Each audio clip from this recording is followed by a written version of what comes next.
even this year, 3 Grand Finals appearances in North America is a very solid accomplishment. And they're going to now be down here 1-0. They have to go 2 straight sets, a reverse sweep by best of 3 standards. And the first overall pick going to be Rosa. I think that's a really interesting one. It makes sense on this map. I feel like we just haven't seen it as frequently.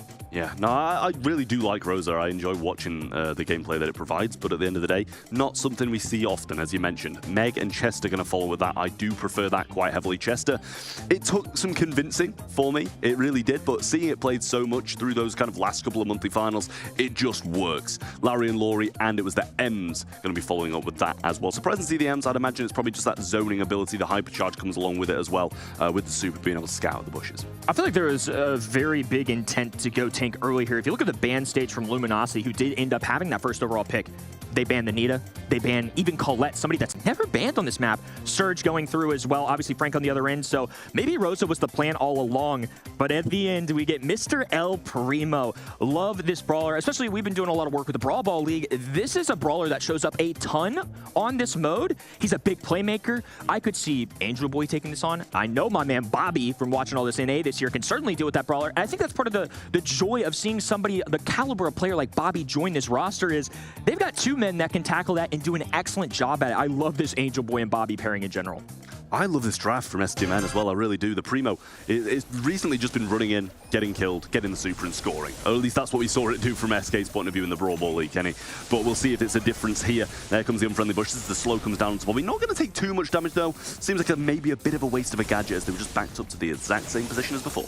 I'm a big fan of Larry and Laurie in general right now. We were talking about it a little bit pregame, but I love just where he's at in the game. I think throwers are in a great spot overall.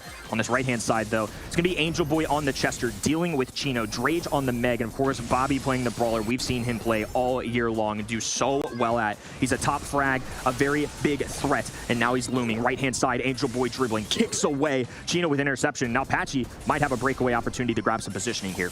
Yeah, well, a good kill from Drage. Was kind of aware that his teammates were going to be respawning at a pretty decent time, and Charles going to have to use a super and a knockback to get rid of Drage out of mech there. Definitely not the best play, or maybe slightly worrying for him, but a super straight through. Bobby might be able to walk this one. Meteor Rush is there. The extra speed will secure it for STMN, and something came out of nothing.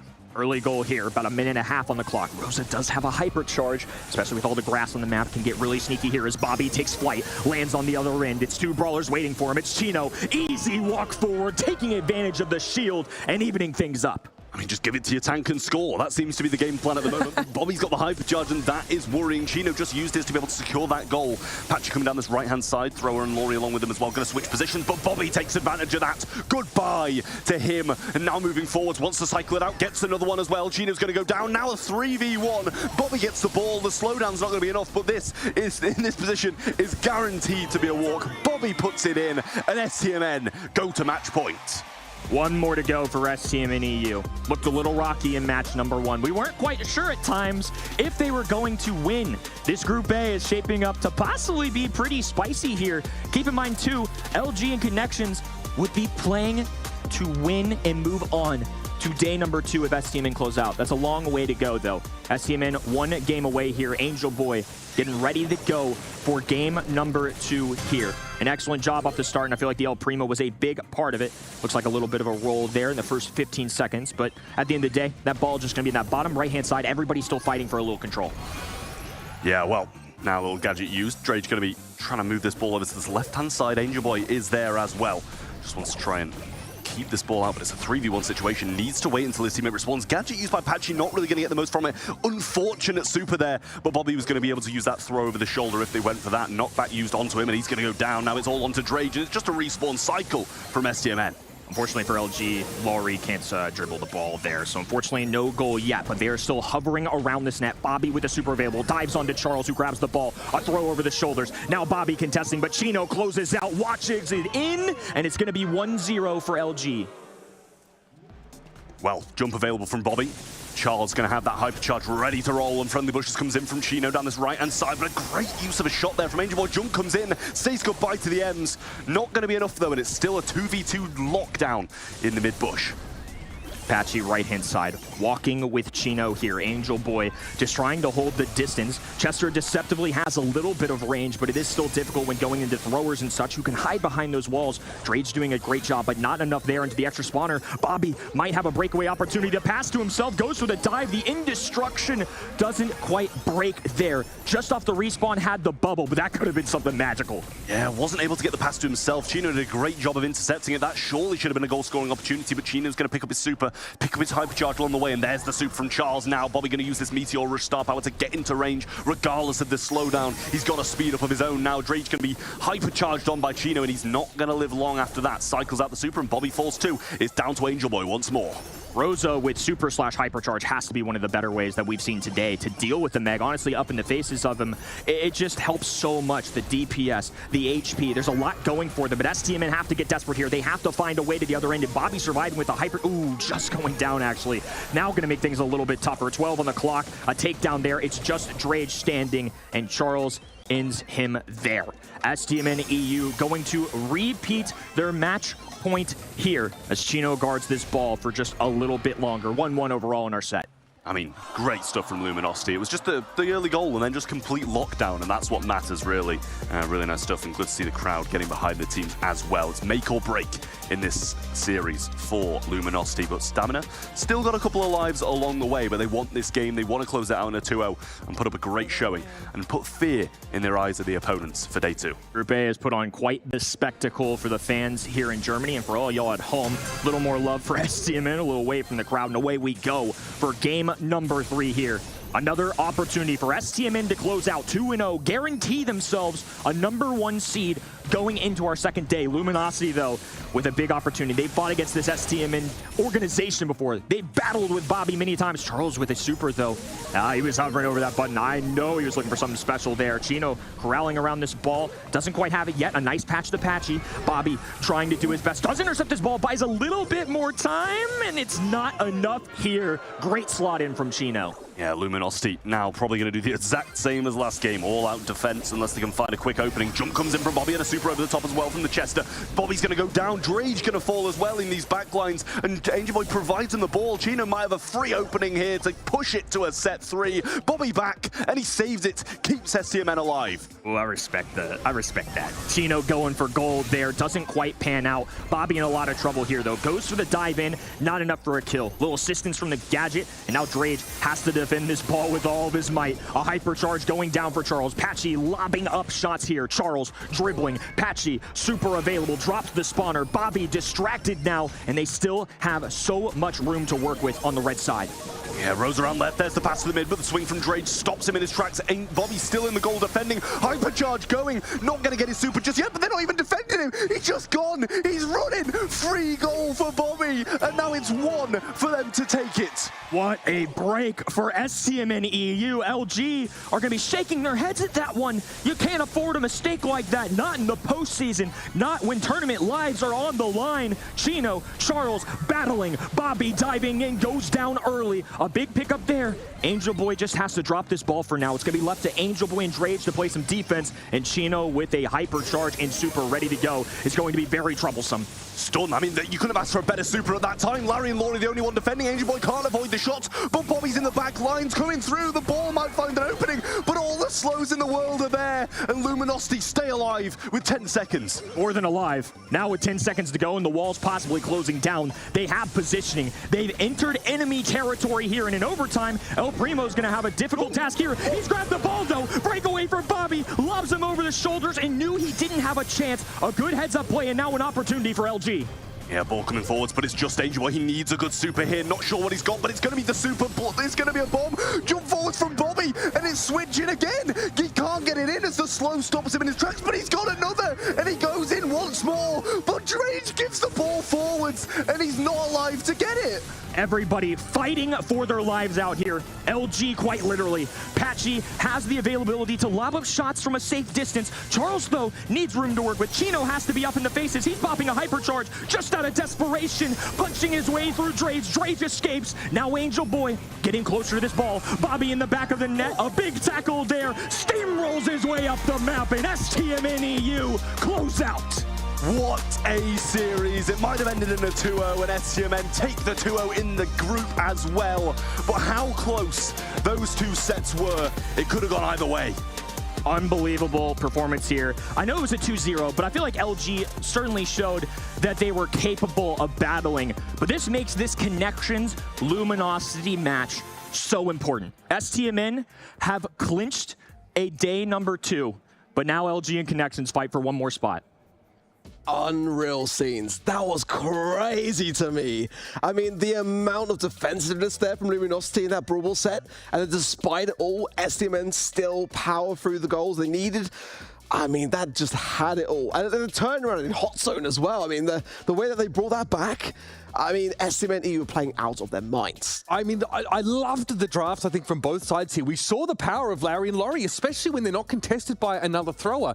Laurie is just such a pain to deal with, even if you're a tanky brawler that wants to play up close. It's a virtual fourth player sometimes to deal with. You did mention, of course, Kenny, that he can't dribble the ball, which is fair, but Would've been nice. It basically does everything else for you. But that STMN EU lineup, so tanky, right? The mobility of the Primo. We saw on a couple of occasions the wall break available to you. Chester's so good at that sort of mid-range gameplay and also has that wall break ability with a stun attached. A lot of utility that you can offer your team, even if there's some degree of variance in terms of how your supers come up. A very, very strong mid-range, in-your-face kind of comp. And I think Meg and Chester together, really nasty to deal with in a pitched battle. Chester as well is very underrated. I mean, a lot of the pros obviously being very vocal about how strong Chester is, but even so, I mean, I was just very surprised to not see Shelly as a counter. With the Primo. I mean, yeah, Patchy and Chino, I mean, Charles as well in that matchup had some amazing slows. So, I mean... For a thrower, that is absurd DPS, man. 178 is unbelievable for any brawler in the game. I would have expected that out of Clancy, not out of that lad. It is a slow comp. Chester is a little on the slow side, right? So we saw Angel Boy even eating a lot of damage, but crucially, 478 DPS means near constant Laurie uptime. And the fact that STMN EU can fight through the pressure of a virtual extra brawler who hits pretty bloody hard, that to me is really, really impressive. I think Drej does a great job, right? You have to be a real anchor player in that Meg. You need to be hard to shift. Because at some point, STMN EU in that overtime, they just tanked all the damage. Tank Meg super, tank Larry and Laurie shots, they're just walking up.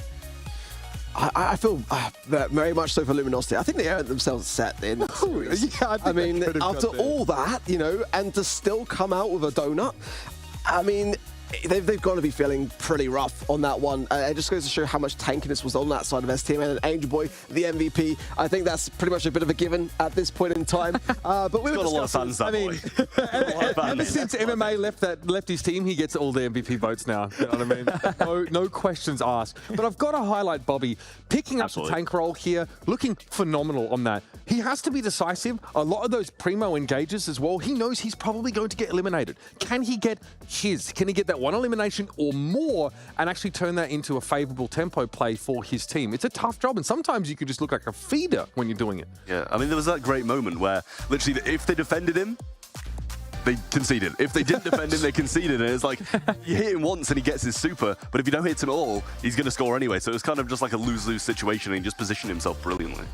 I was surprised to not see the Shelly defense. To go on that Primo pick was really quite bold. And I mean, it paid off dividends for them. I mean, Bobby was going to absolute town, and so many moments where he was on a tear, on a runaway. And now STMN EU just like solidifying themselves now for day 2. That's huge for them. I think they really valued having a hard engage of Primo. Like Shelly and Meg, neither of those brawlers really give you engage capacity, and you do get chunked down a lot by throwers, right? Obviously, Shelly has that great wall break that she can add to the mix here, and I think it's riskier to play an engaged sort of dive tank here, but I mean, at least this group now falls out a little bit more straightforward. Now we've seen this STMN EU team, who we had doubts about. Can they come together quickly enough? Can they get a result? They just toppled one of the best teams out of the NA region. Like, Luminosity, no slouches. They are sick. And they just got done in by a team who's only been together for, what, a week?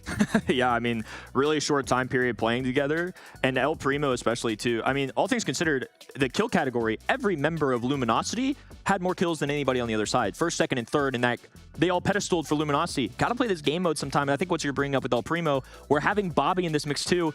Now you just get another X factor. It's going to be hard to defend anybody in Brawl Ball. Bobby's been losing to RBM all year. He knows, he knows the tank doctrine. It's like locked in at this point, so respect it. It's like, you know, he's osmosis to it as he's getting beaten in the face by all these like tank picks constantly from these LATAM teams.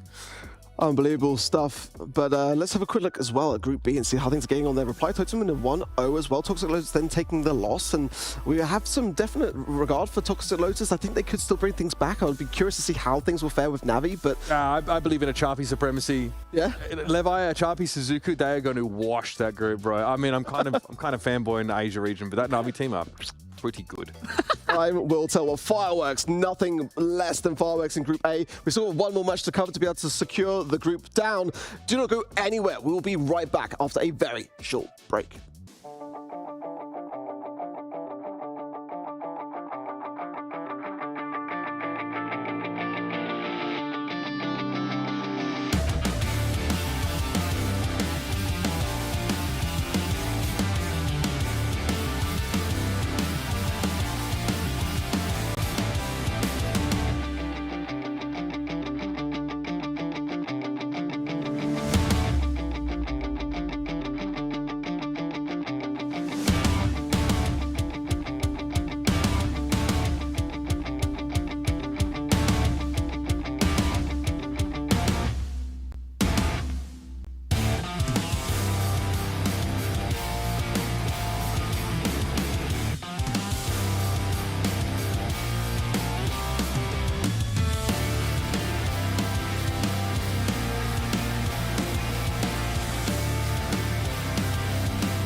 The Snapdragon Pro Series is brought to you by Snapdragon Elite Gaming, Monster Energy, and DHL.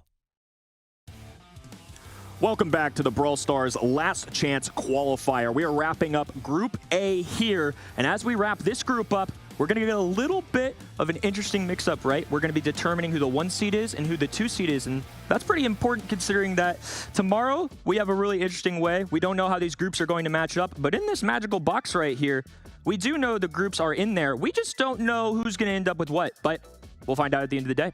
That's right. There's nothing in the envelope yet because, you know, this isn't rigged. But there will be, and that's when we'll be obviously determining what our golden ticket matches look like, which is kind of the big deal. So STMN EU, they've got through the first day, right? That's the warm-up. They still need to win that all-important single best of 5 to make it to Worlds, and that is a big leap from where we are now. Golden ticket worth much more than the $15,000 if you make it to day 2. Obviously, you get that Worlds money, but more importantly, you get to make it past that day 2 bracket to the World stage. And your year's not over. That's the most important part. I mean, the fact that we have this level of competition in a group that we thought wasn't going to be that interesting, Connections putting up a fight, STMN EU clawing their way to a 2-0 victory, but I would say that LG team put up quite a fight. Absolutely. I mean, this is, again, going back to last year, how overwhelmed I was with the quality of gameplay and just the way that you just never know what to expect at LCQ. It's my favorite Brawl Stars event. I know that is a bold thing to say, considering that many would say the World Finals should be, right? But this, for me, is what really kind of brings it all to life. That's why you taking stay that home for World Finals. Yeah, we'll do it. I'm taking that one in a little bit. That's a bold take, but your point remains, right? We've got some insane level of competition. We started the day out hot, and now we get a team in Connections, Goodnight, Dynamite, Meow, taking on a very well-regarded team. I think many people had Luminosity even being the #1 seed from this group. I mean, do you guys think there's real potential for Connections to actually win this? There is, because their drafting is good, right? Like, they have an understanding of how to counter certain brawlers, and also on Heist, for example, they had a very clear win condition around that Chuck. They definitely know, you know, the strong comms to trend towards here, and I think that's going to be a huge part of their game plan. And against STMN EU, they did statistically better. They got a set, they got some games. They did better than Luminosity against STMN EU. Like, genuinely, it's like, this could be a huge, huge upset. We could see Luminosity drop out in day 1. I mean, it is really interesting. Obviously, the tiebreaker won't really get into the mix here because this is a win or go home kind of moment. But it is kind of funny that Connections, the one team that all of us here on the desk, many people on event.brawlstars.com, even you all were right there with us, we did not think this was going to happen. And now this lower-seeded team in the mainland China region has an opportunity to do something special. Again, this region has never really seen the light of day in international competition. This could be a first. It really could be. At the moment, I think Luminosity, though, did put up a very, very strong fight against STMN EU. I mean, how that's going to fare into this next matchup, though, and how they're going to have to shake off that cobweb and just kind of focus on the present. I mean, we're all united in terms of our predictions. I mean, how are we all feeling now, having placed them at the beginning of the show? Pretty good. I actually doubted myself a little bit, thinking that Luminosity wouldn't be STMN EU. I thought I maybe got a bit ahead of myself, bought into the hype of that STMN roster. But I guess we're kind of seeing that Luminosity, they're still not quite themselves, right? This is a team that, like, they don't have any excuse. I mean, they're probably going to get out of the group, but they probably should top it. And if I'm them, I'm pretty heated after losing that last game. There was a big mistake that happened in Brawl Ball. I think that really cost them there. The comp was fine. The drafting was good. The gameplay in general was pretty solid. But you have to be at your best in a tournament where it is win or go home and your year is over. Only get a couple lives here in this group stage at most. I mean, going 1-1 is going to be good enough here and today. But tomorrow, when it's a best of 1 match, a best 3 of 5, it's like a monthly finals, grand finals on the line, but even bigger prize pool, bigger stakes. Everybody's playing for their postseason today. I can't say it enough. I'm just really impressed that Connections have shown up to this stage, done so well so far. And now it's LG that's kind of in the back of my mind. I'm asking questions. And I was buying, I thought I was like you. I was buying into the hype a little bit. I'm still going with LG. I'm not changing. I was going to say, you're not trying to tease an upset potential here? No, hold on. We're not going that crazy yet. All right. But before it would have been 99-1. Now it's not 99-1. I got a little bit of it. There's something in my head saying maybe. Give me some ballpark. Are we 80-20? 70-30? I think 80-20. I still feel like it should be LG, right? It's only 1 match. Give me a 60. Wow. Give me a 60-40. All right, prediction master. I'm gonna tease that upset because honestly, I'm kind of considering it. Oh, I'm kind of considering it. Changing the prediction master's choice. Luminosity, they did so well. They lost 2-0.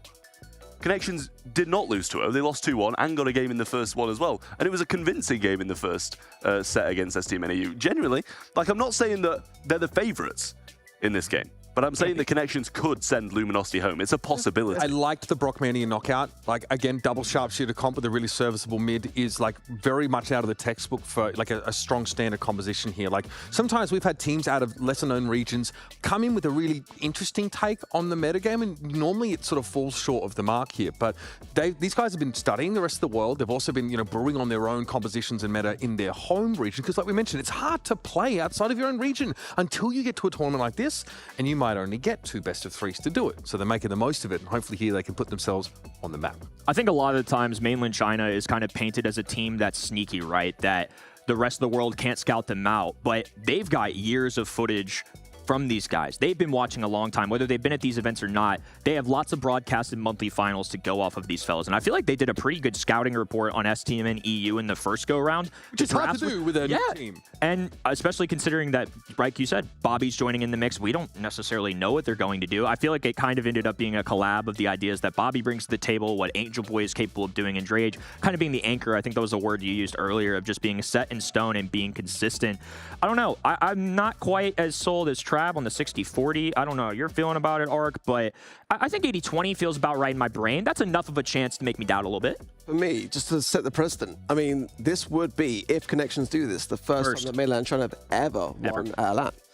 So with that, I'm all for the dream, man. I mean, I really am. Like 95-5. Like, I mean, I gotta say, I follow on from what Uber said. You know, it's very challenging for these teams in this region to really be able to prepare themselves for what's, you know, going to happen on the day. I think that, like, realistically speaking, when they get to the actual event, is the only time that they can really confirm other players and kind of get those scrims going.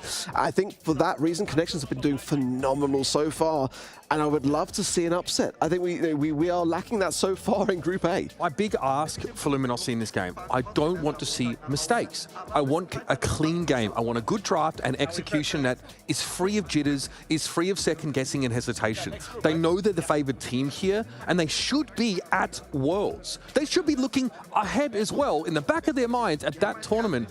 Here they need to really focus up and respect Connections, but I want to see them play cleanly in general over the course of the series.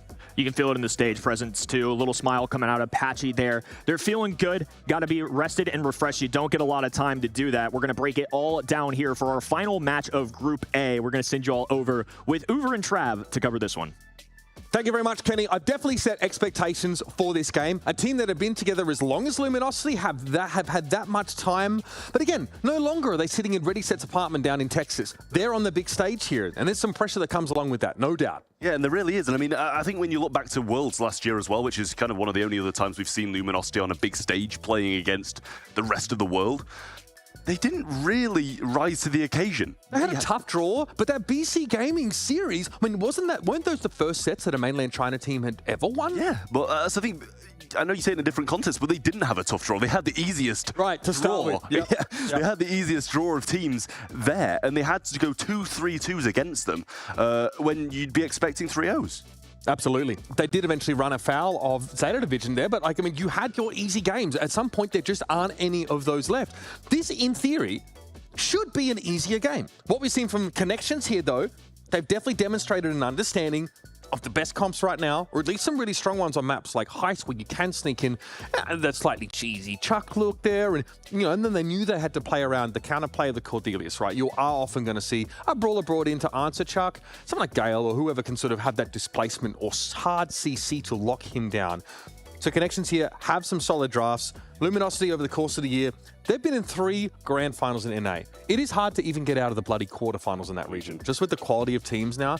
In the past, a lot of those teams now in NA were in like LATAM North, for example, or, even in South. And we didn't see Luminosity having to tangle with the likes of Pioneers and Elevate rosters all the time.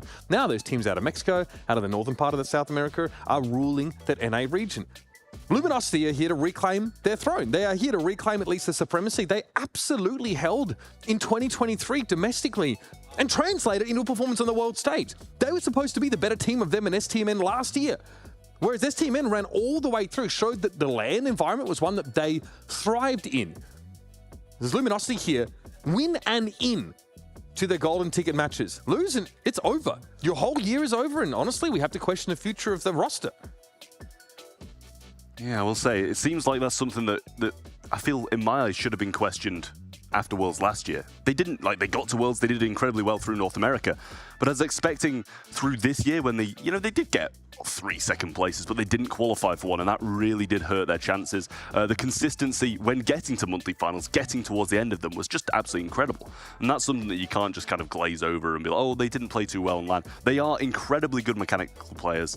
They know how to draft. They know how to play the game as a team. They've got everything. They've got everything online, though. And if that translates to the stage, then then they're a real force to be reckoned with. But that's just yet to be proved to me. Yeah, they did give us, I think, the consistency that we ask of teams like that. And frankly, in a less powerful region, they're in the World Finals already. They don't even have to worry about this. But now they suffer the same curse as teams in EMEA. They have to go that extra step further in order to make it.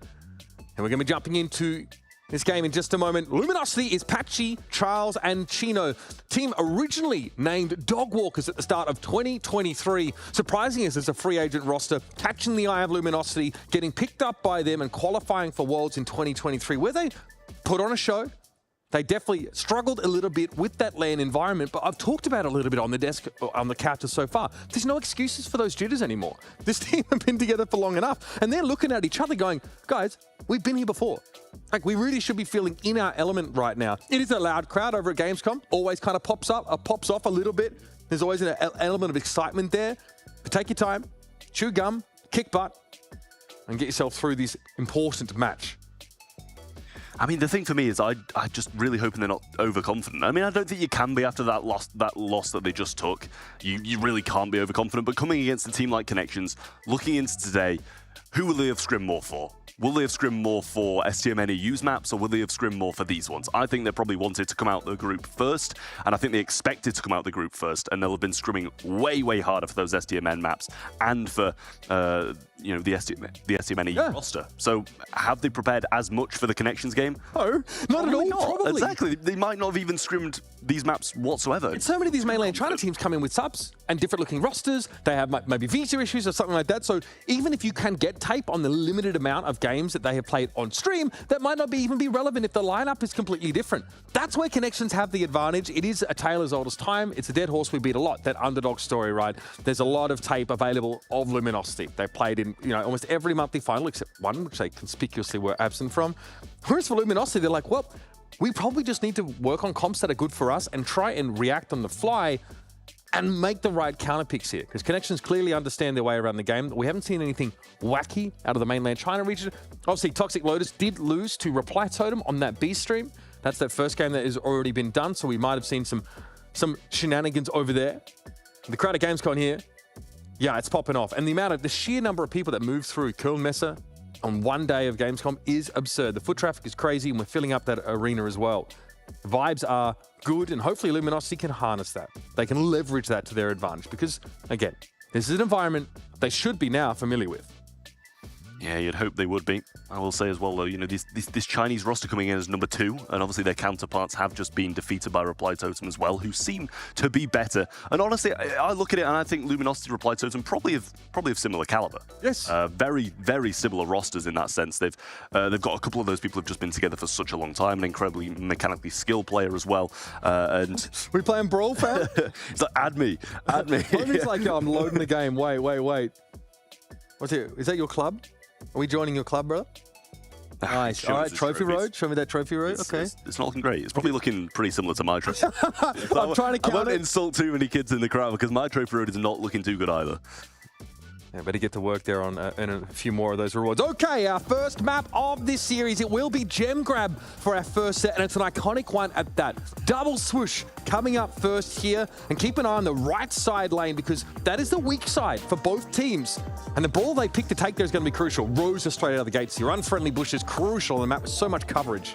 Yeah, I mean, that hyper charge, as shown in the previous one, the previous game that they just played against STMN EU, so good. Primo's going to be brought in to counter that as well, and this is what you were saying. Connections know what they're doing. They're not stupid. They know the draft. They might not be playing in these competitions with other regions, but they know what they're doing when it comes to this. So far, really tanky composition, right? They are absolutely valuing, having durable brawlers here that can really hold their own and be hard to shift. So well worth keeping an eye on that. Buster here, a very common one. It's also one that Connections have leaned on pretty heavily. Buster can, it's surprising just how much Buster can shut down with Montage. It's not just like normal shots. We've seen it be able to shut down Frank shots.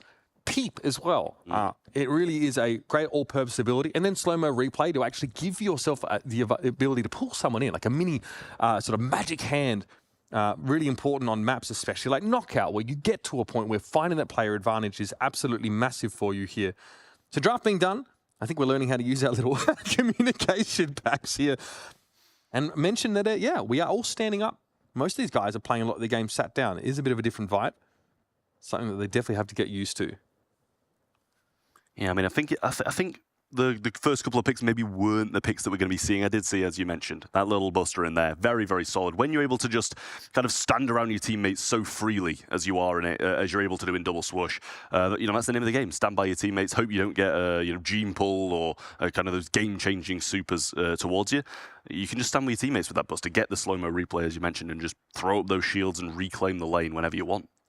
And again, it's very important to get a pretty safe, serviceable mid, someone that can, be scooping up those gems while the teams really fight to take control of the map. But we actually see on double swoosh, right, because the right-hand side of the map is in general hard to play into because the opposition, they get bush coverage. You have to walk over a pretty wide expanse. Sometimes we see teams flip the map from east to west and actually just all move into the bushes on their safe side of the map and play that way. So you might see some maneuvering from these teams, especially if they have a lot of tanks, to try and avoid a lot of the poke damage that makes it hard for tanks to close the gap, and then just try and fight over those gems in the middle.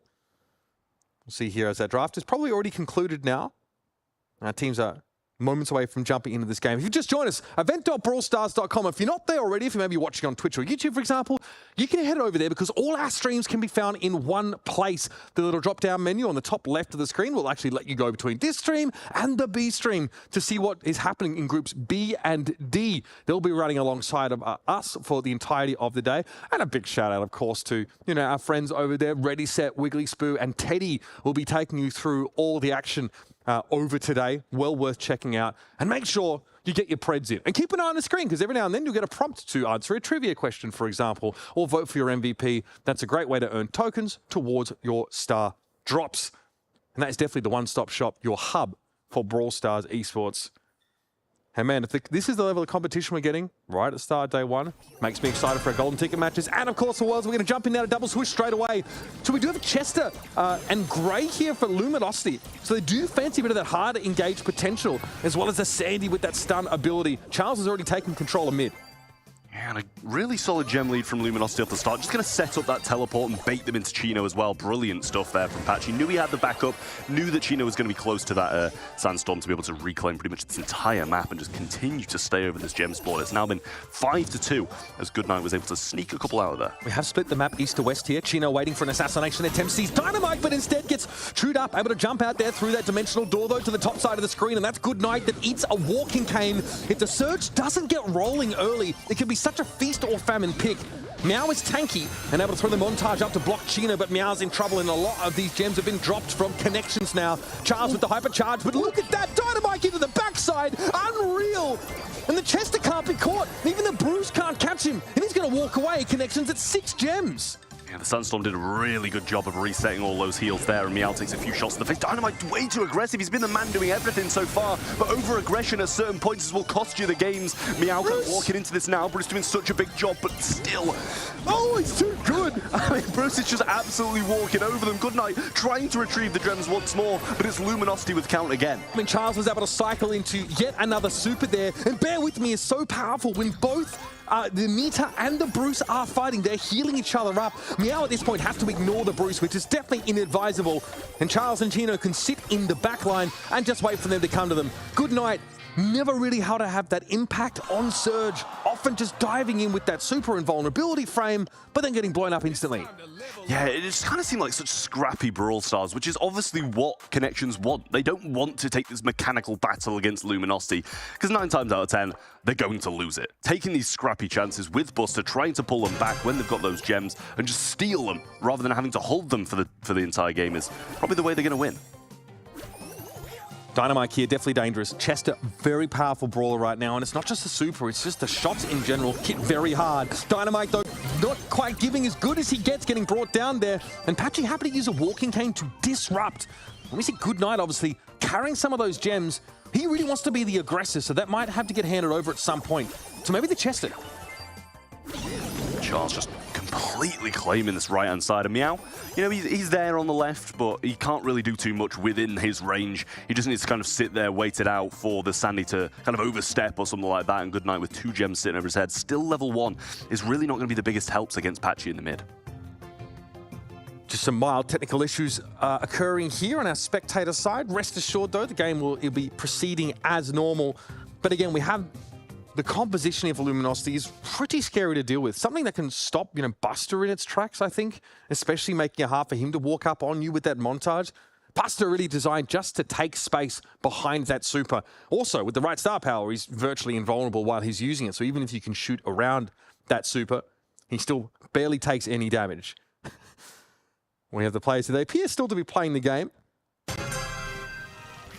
And yes, we are back in connections here with a countdown. Okay, Meow and Goodnight going to walk away. Dynamite does get caught as he tries to disrupt here, and Chino is bearing down on Goodnight. That'll be 4 gems getting dropped away. The hypercharge being used here by the Sandy to close the gap, but Meow is too hard to deal with on the other side, and Dynamite can just int to stay alive. Unreal. I mean, what a defense. What a survival there by Goodnight. 1,200, one shot away from being brought down by anybody on the opposing side, and he somehow managed to survive it out. Really, really good stuff from them. And when we were loading back into that game, I don't think anybody would have expected that to be the result. I did not expect to be thrown back in during the countdown, that's for sure. Still, a decide around here on Gem Grab. The map, of course, is Double Swoosh. And Luminosity letting that one fall by the wayside. Need to make some better use here, maybe, of that patchy super. Beautiful. Not only does it break up the wall on the right side, but it lets them catch the surge early. Well, it seems, yet again, some more technical issues. We'll try and get these ironed out for you guys, and we'll see what the result's going to be. But at the end of the last one, it was Connections who actually did come out on top. Pretty even game off the start there. We saw some really nice stuff from Luminosity on that right-hand side, walking Kane through the wall, being able to just burn down that surge before he was able to just gather those levels, gather those shots, and get to level 2 to improve his speed. Again, that's what Surge really offers you. If he's able to, continually get those eliminations without getting picked off, he becomes an absolute terror. When he gets brought down, well, it's a hard reset, which is kind of why I guess we see him played as a mid, because your mid-brawler normally isn't getting brought down too frequently, and if they are, of course, you're dropping all your gems. So Surge is in a good position with the super that, again, makes him untargetable for the duration. Meow going to move up here. That is a very, very big Bruce, and Focus Fire is able to bring him down, but Patchy just lines Goodnight up. That's a reset on the Surge, and Chino, a gem for free, at least able to throw the super down, and Meow, yeah, he's not getting away with those 3. Well, 1 gem will start the count now. Dynamite kind of reluctant to pick this one up, and that might give an opportunity to Charles to grab it, but Gadget going to be used. Not really going to be bringing anybody in there, and Meow use one of his own, trying to drag them back, but that didn't do anything either. Now countdown does start for Luminosity, and this is the decider in the first set. That heal associated with the Dimensional Door is huge for Nita, who can play aggressively and still get back to safety.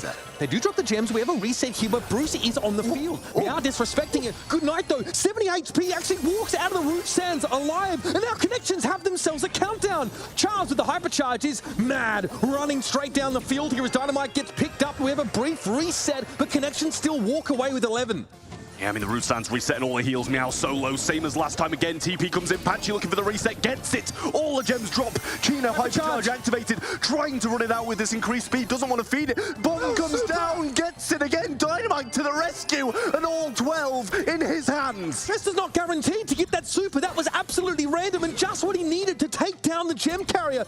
10 seconds left. Patchy tries the hard engage, but Chester hits so hard up close with that 3rd shot. Now with the root sands available, Chino would like to try and creep up on the Chester, but that's not going to happen. And Connections take the first set of this best of 3.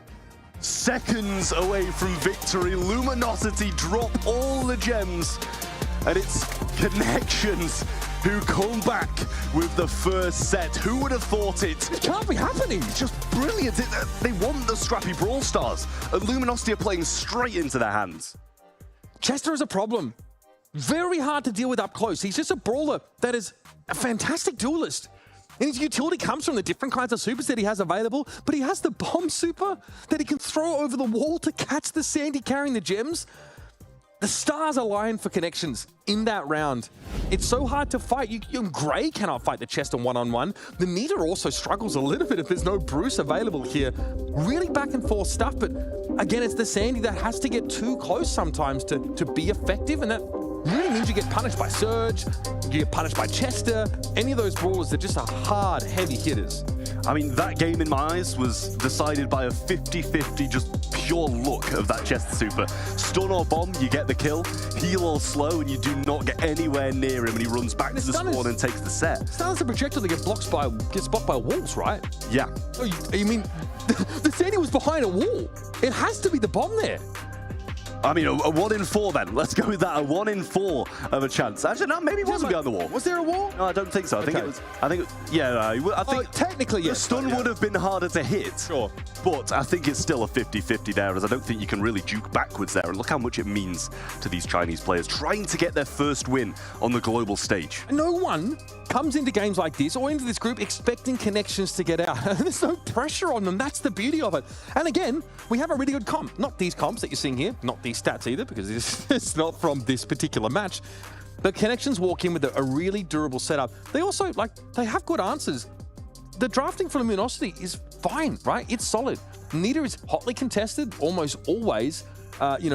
Sandy on a map like this, being able to deploy a Sandstorm through the middle means that those gems can be picked up a lot more safely. Connections like the Surge is a bit of a risk sometimes to bring into drafts like this. But as a safe mid, it's a decent option. You hold onto your super for when you get pressured and you can get away. It has a little bit of a jump component to it. Connections going to be feeling good. And Luminosity staring down the barrel of a relatively unknown roster threatening to send them home. I mean, this is the thing. Luminosity, to me, were the better team in that. They had the better plays. They had the better moments. They had a lot of countdowns that got interrupted. And I think that was their downfall. You know, maybe possibly retreating too early, being overconfident in that spawn. And it was just really worrying for them. You know, I love they this had the shot. good plays. I love this shot because it is literally Connections stood behind Luminosity, breathing down their necks on the LED wall. You know what I mean? Like, overshadowed by these previously unknown Goliaths, or at least that's what they've shown themselves to be. But again, it's a best of 3 series, everybody. There's still plenty of game left. It's so good. Oh, man. Going across the stage here. Now, Connections have got to be feeling pretty good. Wow, it's all them on the stage. Double Connections? Man, okay, it's clearly meant to be. They've got plot armor, folks. Oh, buddy. Gamescom's always a heck of a time. My goodness. And this, of course, is our last match of Group A. We'll be jumping over to Group C after this. I can't believe we're almost halfway through. We've already seen some insanely close games, some upset potential. That 80-20, right? That's starting to get a little bit more reasonable now, maybe even more. You were the one that was bigging up the upset potential. I think I said 60-40. I was like, I think you're a hype beast, though. I think maybe a little bit, but at the same time, now I'm starting to feel a bit more right. You know, and I'm liking the feeling. Starting to feel a little bit more right. must be nice. Obviously, all our predictions though were with this Luminosity team, and it's been it's been a pretty frustrating year for this squad. They probably felt like, honestly, any of those monthly finals where they competed in the grand final, if they win any of those, all of a sudden, like, they're much more likely to, have a shot at Worlds here. No one's going to catch, KCP at this point. But, like Elevate were definitely susceptible to being knocked down into LCQ, but they had such a clean finish to the year. And I'd be all smiles right now too. No pressure, upper set, heading into Shooting Star. We're looking very closely at the drafts here for Luminosity because they need to be squeaky clean. Everything needs to be perfect for Luminosity to win this one. Bans come in, and it's Gene first pick. I don't mind it. It wouldn't usually be my first. Obviously, I will say the Vengeful Spirit's very helpful here to just be able to snipe pretty much all 3 members of the opposing team from across the map and not really have to do much aiming either. But Angelo, Mandy, and the 8-bit going to be banned out by Connections. Tick, Nanny, and Bell going to be banned out by Luminosity. The one thing you've got to bear in mind, though, is that the Hypercharge for Gene is not always necessarily considered a straight buff.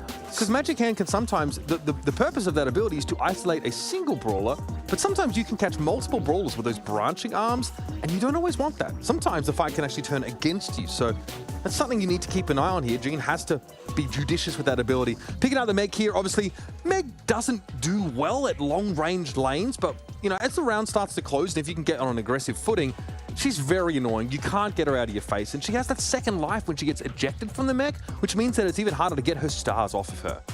So difficult to bring down, and it's going to be the Piper to pair along with it from Connections. I do like that pick, and not only that, it's kind of taken out the very capable hands of Luminosity as well. When the Mandy's banned, Angelo, Bell, Nanny, it kind of takes quite a lot of those sharpshooters out of the way. They got Gene, not really a sharpshooter. You're peppering your opponents down at long range. It's more like a lot of maps for that vision control, right? Get the vision gear on, make sure they're always lit inside the bushes. It's just consistent little poke damage. You really are playing for the magic puffs, right? To make sure you don't lose to poke damage. But against a Piper, you might just die before that healing can kick in. You have to respect the sniper here from Connections. I mean, Luminosity going heavily into this kind of like hit or miss. This is such a classic, and this is like yeah. the Gene Max core, very, very standard here. We've seen it like rounded out with like Bell's banned here, but we've seen her in the past obviously used, like you can mix another sharpshooter in here.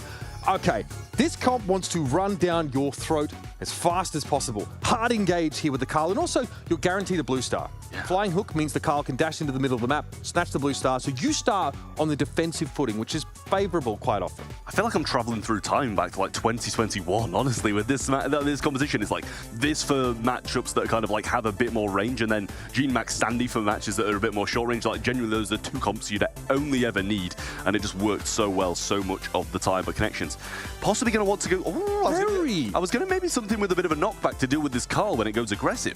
Sometimes we see the Larry and Laurie here. You know, you picked up in this place, but we're going to talk about Barry. One of the newer brawlers in the game, and just obsessively banned out when they first came in.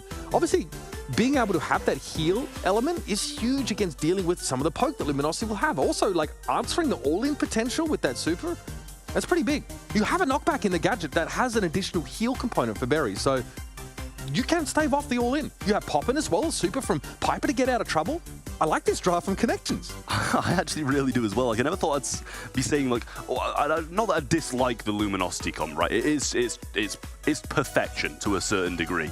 Not sure it's really perfection on this map specifically, and I love this Berry last pick. The amount of supers you're able to chain is just ridiculous, and also helping out Meg as well on the right-hand side, healing, obviously going to be a huge part to keeping that Meg alive. It's so powerful because the healing fields stay. So you can just throw an ice cream over to a side lane, let your side laner stand in it, heal up from it, and also offensively, it's such good zone control because look how long these ice creams stay on the map. That is damage that would be taken if you step up into them. Good attempt there from Meow, who wants to put some pressure down on Patchy on that side lane. Needs to get a little bit closer. And you are seeing the Piper get poked down by the annoying Gene. Well, it is Luminosity ready to lunge now. They do have this max speed, but I think they're quite content being back in the spawn at the moment until they hit this back wall and have nowhere to run. Now the pull's there, but it's going to be missed. The jump, not sure it's really necessary, but he doesn't mind it. It's opening up the map. Patchy's going to get traded out. That's going to make it to 3-3. Blue Star still with Luminosity, but Chino so low, just narrowly survives. Luminosity have to take some map control back, though, because if they just get into a corner, this Piper is going to work them down. Chino is nowhere they can really stand right now because of that Piper pressure in general. Dynamite here pushed up. Look at how we are corralling Luminosity in the corner of the map. They've got to make a play here. Magic Hand catches the Meg. Not the target you're looking for. They eat a super swing as well. So much damage, but eventually they bring the Meg down. It'll be Meow responding. Chino gets picked up, but Dynamite can't get behind the wall in time. And it's a 2-star lead for Luminosity inside the last 30 seconds. Yeah, and Hypercharge to deflate this push, but it can also just bring to your demise as well if you play it wrong, as you mentioned at the start. Now Hypercharge max speed. Now the pull comes in, but no Connections. And Goodnight still there to fight. Pull out the Meg, though, trying to survive it down, but Berry is there as well, dropping so much damage.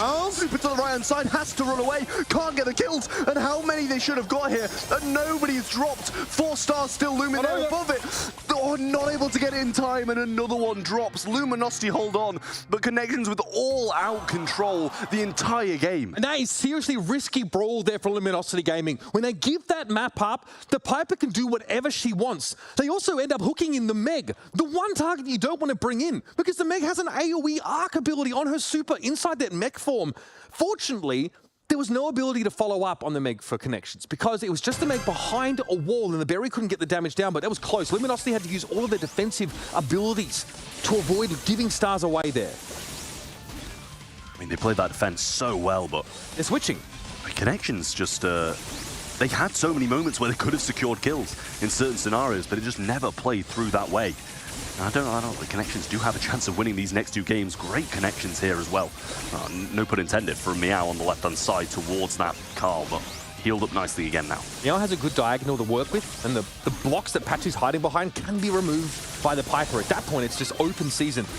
Okay, we're gonna have Let's Go used there by Charles. Patchy hoping to pressure Meow down. Does at least get that super out of the Piper that would otherwise have been used to blow up that terrain that Charles is playing around. That's pretty favorable. Meow! Not sure what happened there. They were just sort of sat still. Goodnight and Dynamite now look on in dismay as one of their teammates ostensibly just lets themselves get killed. A little bit disappointing there from Meow as well, as he's been hitting shots and he continues to do so as he comes back up, but they've lost this control. I mean, LG are just dropping straight back off anyway, but they have the hypercharge now ready to go, and the flying hook with the Carl as well. Going to go straight to this left-hand side, might be able to get this kill as well, but Dynamite going to slot in to come and help out, but it's just not going to be enough as Charles cleans up the right-hand side, and now the mid as well, as Chino gets that killing blow. Devastating for Connection. And even if Chino can't engage, protective pirouette means that it's much harder to bring the Carl down with that range advantage that the Piper has. Chino has that available now. Goodnight tries to engage, eventually able to find Charles, but it's traded back. An 8-star lead for Luminosity. They are chilling, diving on in. Dynamite going to be supering away, but still a 4-star lead to LG. But they now need to keep this map control. Meow going to push up, just hypercharge for raw stats being used. Charles able to dodge away. Hook on Goodnight. Again, it's the Meg that they bring in, but they're able to deal with her. Dynamite has to try and super away here. Charles is very, very low and has the blue star, gets caught out, but it's too much of a lead here for Luminosity. They're going to be able to wrap up Bounty pretty comfortably.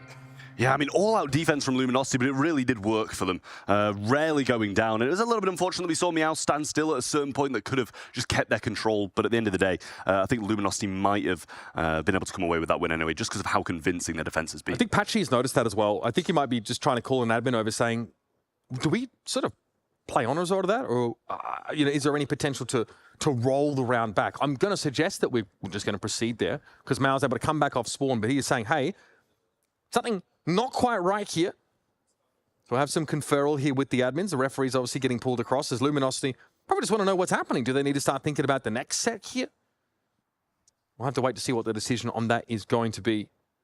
Not ideal for your Piper player, though, to be caught flat-footed at the start of the round. And this is now being conveyed, I think, to one of our referees. So it was very unfortunate for Meow, but I think at the end of the day, Luminosity was still in a pretty solid position, pretty similar position, and it was only a couple of stars that they did drop. I don't think it's round defining. Yeah, no, I don't think so either, because they lost by about 6 stars anyway, and they didn't really lose that much control from him going down. They kept a very similar position, and Luminosity didn't really advance that much at that point anyway. We're seeing a number of defensive max ults being used on the side of Luminosity, right, to give you that extra mobility to sidestep the Piper damage. But they are constantly magic handing in the Meg.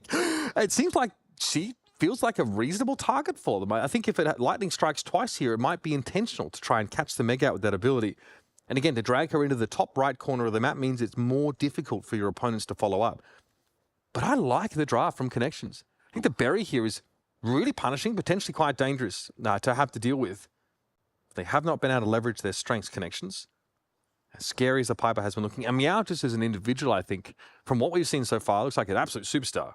Yeah, I mean, his Piper plays were really solid there. He just couldn't really find the killing blows. He was getting shot after shot after shot, but as he said, the magic puffs, the healing puffs, they just keep the whole team alive, and especially when you have that mobility bringing in from Max as well, it allows you to just evade so many of those shots. Even if you get hit, Max pops the super, you can just evade a few shots and heal up. Crowd here, it's full. That's such a thing with our Brawl events. We rarely have empty seats, so if you are obviously thinking of getting down to Gamescom, you're close by, or you're sort of umming and ahhing about it, strongly recommend it. Of course, for tomorrow's matches, with so much on the line, that is about as good as it gets in the Brawl world, with the exception, of course, of what we can expect to see from our World Finals. Still some room out there, so pack yourselves in there and enjoy some fantastic Brawl. We're here at the conclusion of Group A. Both of these teams looking to take a set away each, taking us to a tiebreaker, but crucially, Connections have taken a set in both of their games here. Yeah, I will say it's definitely a little bit unfortunate for the boys on Connection to have taken that loss, but at the same time, not really sure Luminosity can be that hurt about it. It was definitely seemed like it didn't affect the game too much. So we're going to step aside for a moment here, and we'll be back, of course, with the rest of this set. It's Bounty in just a moment.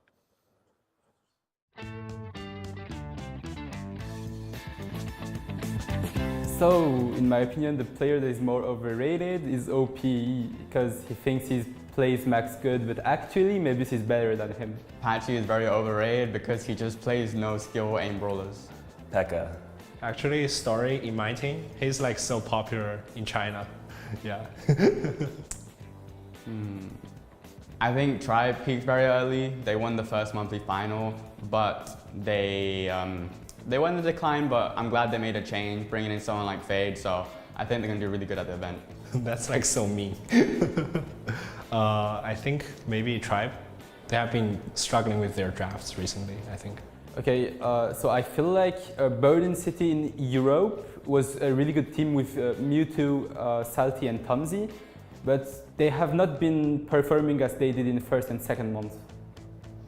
I think I can confidently beat Maru in a 1v1 because I don't think he's very good. Drage, because he sucks at the game. Eu acho que qualquer da China. Probably Mebius on his mains, Max and Carl, easily. I've never played like heads up with anyone from the LCQ team, so it's hard to say. I think out of everyone, Patchy definitely talks the most trash, considering he's probably the worst on his team. Bobby definitely talks the most trash. Meow? Yeah. I would say STMN with what happened in the past. Eu não sei ao certo que fala muita merda, mas que gosta bastante de reclamar, o iCaos que reclama dos dispositivos e tal, mas eu acabo às vezes concordando com ele que algumas coisas tem que mudar. My biggest hot take of the tournament is I think Toxic Lotus might upset a team in that group and make it to day 2. I think everyone's been doubting China, but after scrimming them, I think everyone's going to be sleeping on some of the teams. I think Team Toxic Lotus might get out of their group. I think Toxic Lotus, they have been screaming with international teams that, and their scream win rate is good. So, and I think they are underrated because China region lacks exposure to the global because we have a separate server. I think everyone's been sleeping on LG due to the scrims and stuff, but I think they're going to be very good on stage. They're very confident players, like they're my close friends, I know their personalities, and I think they're going to do really good. Even though we're playing them, I hope they do really good. I think all the China teams deserve more recognition in general. I did just say Lotus, I think they're definitely the best one, but the others are improving. I think they've improved a lot over the years, and they definitely deserve some credit. Yeah, straight from the players' mouths. Pretty consistent, I think, with what we're seeing so far in Group A, right? A lot of these mainland China teams are being slept on. The drafts look good. The mechanics look excellent. Coordination also has been on point for Connections, and they are in another series where they've taken a set. And a lot of back and forth trash talk as well between Drage and Patchy there. I love that. Clearly, probably exchanged some words after their game a little bit earlier on, and I'm sure all friendly. But Oh, yeah. Still mates at the end of the day, right? To be fair, I mean, Drage has toned the trash talk down a bit himself here. Again, but he's often taken the opportunity to big up some other teams and thinks that LG are a team with great quality, but they are at risk of being put to the sword in this kind of game by Connections of all teams. Dropping that first, I mean, yeah, that first set for me was really definitive. They look a lot better here on Bounty, but we're still waiting to see what happened on that last round of Shooting Star. We can jump back in a few moments, but for now, I think it's well worth discussing this Connection squad and continuing to try and give that exposure that so many players think that the Chinese mainland teams lack. I mean, it does seem like they're performing really well. If you just came in from an outside perspective, not really watching much Brawl Stars esports, you'd watch these games and think they'd been playing on the international stage with these teams really frequently, because they put up a great performance against STMN EU, took a set, and now they've even taken a set against Luminosity, and they threatened to actually knock them out of the tournament completely, which would be just a huge upset. Now, we open the show today thinking this group would be pretty cut and dry, that Group A would simply be sending Luminosity and STMN EU onto golden ticket matches and be bidding farewell to Connections. But again, this is a series in which they are actually threatening to send Luminosity home. And after that first set, we thought, hang on, what is going on with LG? They are struggling. And again, we need to see more from them. I said at the start of the game, I want to see clean execution on top of good drafts. And so far, not too shabby. But event.brawlstars.com is where you can give us your opinion. What do you think? Who's going to win these matches? And what are your predictions for the teams that will be advancing to the World Finals? You can make them over on that platform, as well as check out the B stream, because of course that is where Group B is being played out. That's the team, that group rather, that features Toxic Lotus, a team that a lot of players are saying, I think we'll get out of that group. Yeah, I mean, sadly, we have already seen them lose against Reply Totems. They are starting off their group 0-1, unsure whether they're playing now, whether they're playing the game afterwards, as they kind of like decide whether or not they're going to be completely out. But that team has some really recognizable players from the Chinese region, the most recognizable players from the Chinese region, I will say as well. And it was the team who we expected to bring upsets. But honestly, this number 2 seed from China, Connections have well, because we're watching this group and not the Group B, have been the one to really put on a show. And we're not even talking about VN Esports yet, right? Previously known as Fenice, who we maybe thought would be a higher seed coming in here. They sort of lose in that qualifier game to this very Connections roster here and end up taking that 3rd seed. But, you know, that region really putting their best foot forward. Remember, as a region, mainland China don't have a guaranteed world final spot. They need to qualify through LCQ or not at all. So we have 3 of their teams here, and they really only have, you know, limited opportunities to establish themselves and get themselves a golden ticket. In the past, we've had mainland China be able to sort of send a team automatically to Worlds. We've had that in the past. Now they have to work that much harder to get there and take an extra step to prove themselves, frankly, to the rest of the world and show us what they're capable of. Look, I think over the course of this series, you know, we've seen very standard comps here, especially in this 2nd set. The Gene Max core with a Carl from LG. They've been doing this all year, by the way. This is very, very common. And it's a very robust composition, right? It kind of gives you a little bit of everything. You have utility in terms of speed. You have hard engage in the Carl. You have pick potential of the Magic Hand. But we saw what happens when they start to give up that map control and the Piper starts to sort of, you know, get a little bit closer. There's not really anywhere to hide, especially if Piper's able to open up the map a little bit earlier with her super. I mean, that's the thing.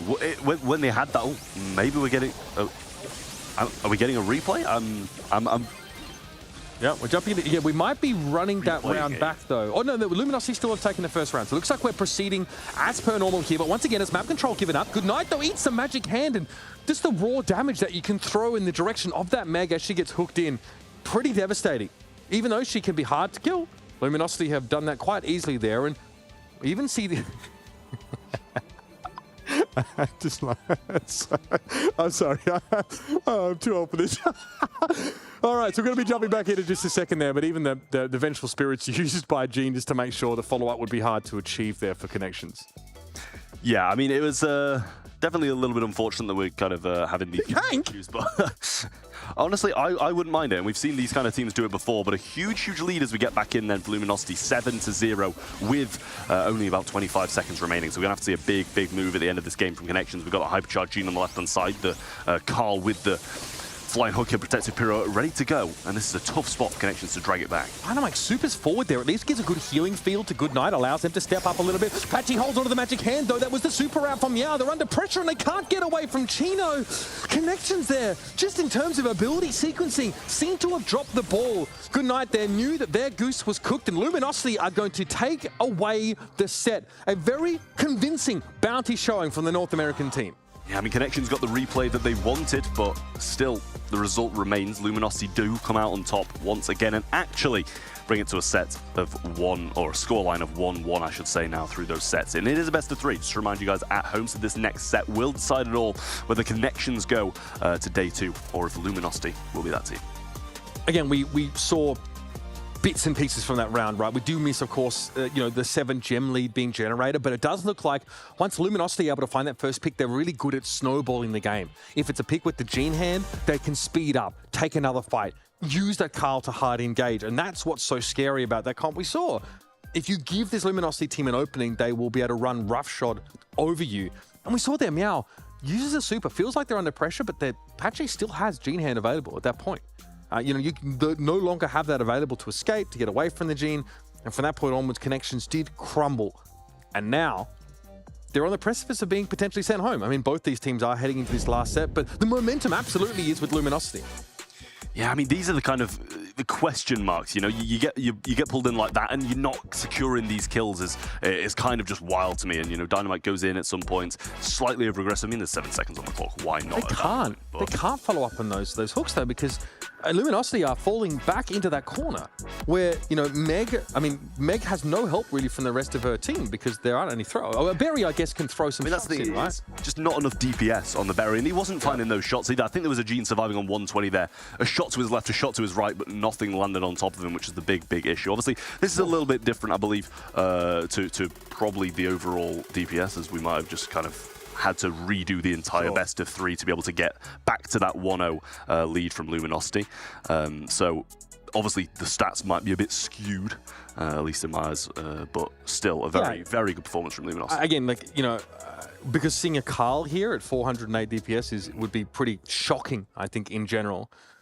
It's all happening here, of course, in the main hall at Gamescom. Of course, we have our local language casters out there. Of course, our good friend Ian Chambers rocking the stage, hopefully bringing us some insights from some of our teams today and tomorrow.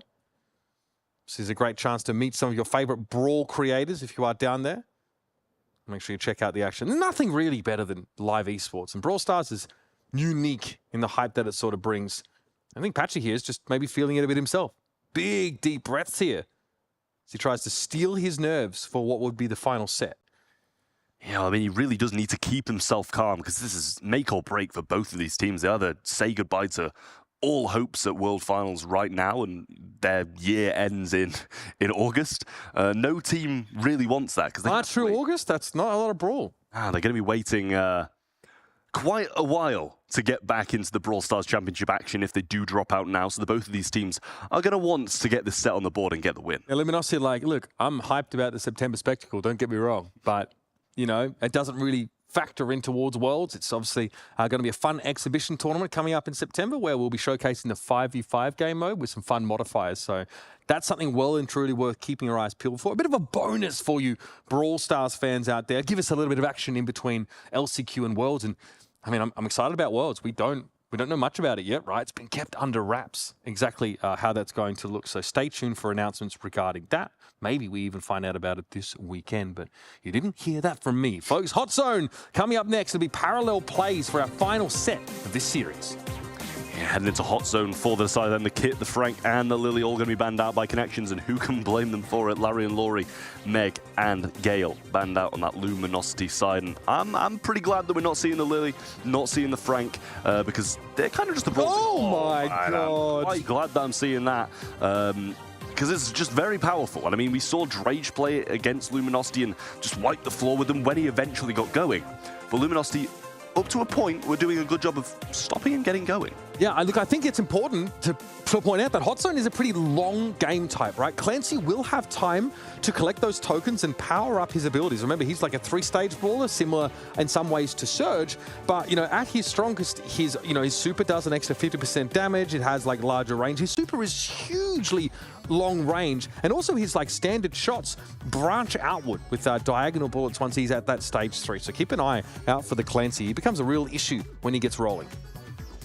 The Barley Stew follow-up from Luminosity, a couple of robots for that side. The ability to evade these Clancy shots with Stew is definitely a big help, and Barley probably going to be the brawler they choose to just try and not feed him in the first place, so they don't really have to evade these shots to that much difficulty. Sit behind some of these walls, can go aggressive, and still be able to shoot when in the zone and someone's on the other side of the wall. It's definitely a big help, but I imagine it's just going to be one of those brawlers that tries to keep Clancy under wraps. It's all about sustain as well. Like, having that healing tonic available over a short area is massive. I love this. It's not the first time we see Chuck on a map like this, and it's really annoying to deal with as someone who's defending, because the Chuck can transition between both hot zones and basically at all times be accruing capture percentage for their team, and you have to answer it somehow. And not as desperately, you know, as Heist, for example, where like you literally get individual brawlers to counterpick, the Chuck to take him out of the game, but still really brain bending, because you have to figure out how to fight on multiple fronts against that brawler. I mean, this is the thing, you know, they needed to take risks, and these are the risks that I wanted to see them take. Yeah, Clancy's not really much of a risk. It's just absolutely ridiculously good at the moment. Chester, more of the same. It's just very solid. But Chuck is a risk. You know, it's either going to work perfectly or it's not going to work at all if you can't get set up. So it's big, big risk for connections, and I love to see it, because against a team like Luminosity, you come into this one quite a heavy underdog. You've got to be able to make these moves. But RT, great pick from Luminosity there. With that kind of reworked gadget, you can just drop your legs whenever you want, return to your legs whenever you want. It is going to cost you one of those gadgets, but it's a big help on defense, especially against the Chuck. Right, that's the issue sometimes for RT, the vulnerability that you have when you are split from your legs, but it also makes you very, very good at fighting over the point. Sometimes, looking at this map graphic here, you just drop your legs behind the wall and then, move out a little bit, and you can cover the literal entire hot zone with that damage.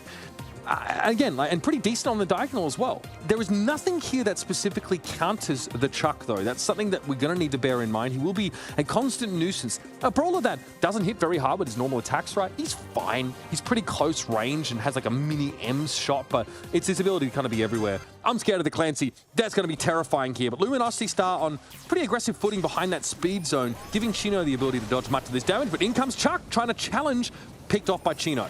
I mean, it's a great setup early on that he's got there. Meow's going to be able to connect a couple of shots here as well. Ooh. Oh, and he gets the kill as well. Beautiful stuff from him. And Dynamite's back up on this right-hand side, already chugging down on these tracks to get towards that zone. Chino claiming the left-hand side, though, and he's just keeping Clancy back. Chino's playing with Sticky Syrup Mixer here, not the healing tonic. So being able to deploy a slowing field with that gadget, maybe an attempt to answer the chuck. Yeah, well, that probably is the answer when someone comes aggressive onto him, but Patchy just 1v2 in. He can't be stopped. Dynamite's doing a good job up top as well, and Chino forced a last stand on top of him there, and now he goes back in, but the legs are dropped and he gets obliterated. Clean up the left-hand side, though, is the Clancy, as we'll see the Stu go down, but now Charles can move around. Chino's going to rotate over to the left, over to the right-hand side and try and stop Dynamite before he gets started. And this is what we're looking for, though, a real hyper-carry performance from Patchy here, using that mobility to be very hard to catch. Meow and Goodnight, pretty decent, though, at this mid-range through the middle of the map. Patchy needs to try and use that super to avoid these shots from Meow, who's already built a couple of those tokens, but isn't quite a critical mass of damage yet. Charles getting picked off, though, means they lack range. So without the RT, Luminosity have to give some ground. Chino plays back on the point. Sticky Syrup Mixer is thrown down, and even the super committed to deal with the chuck.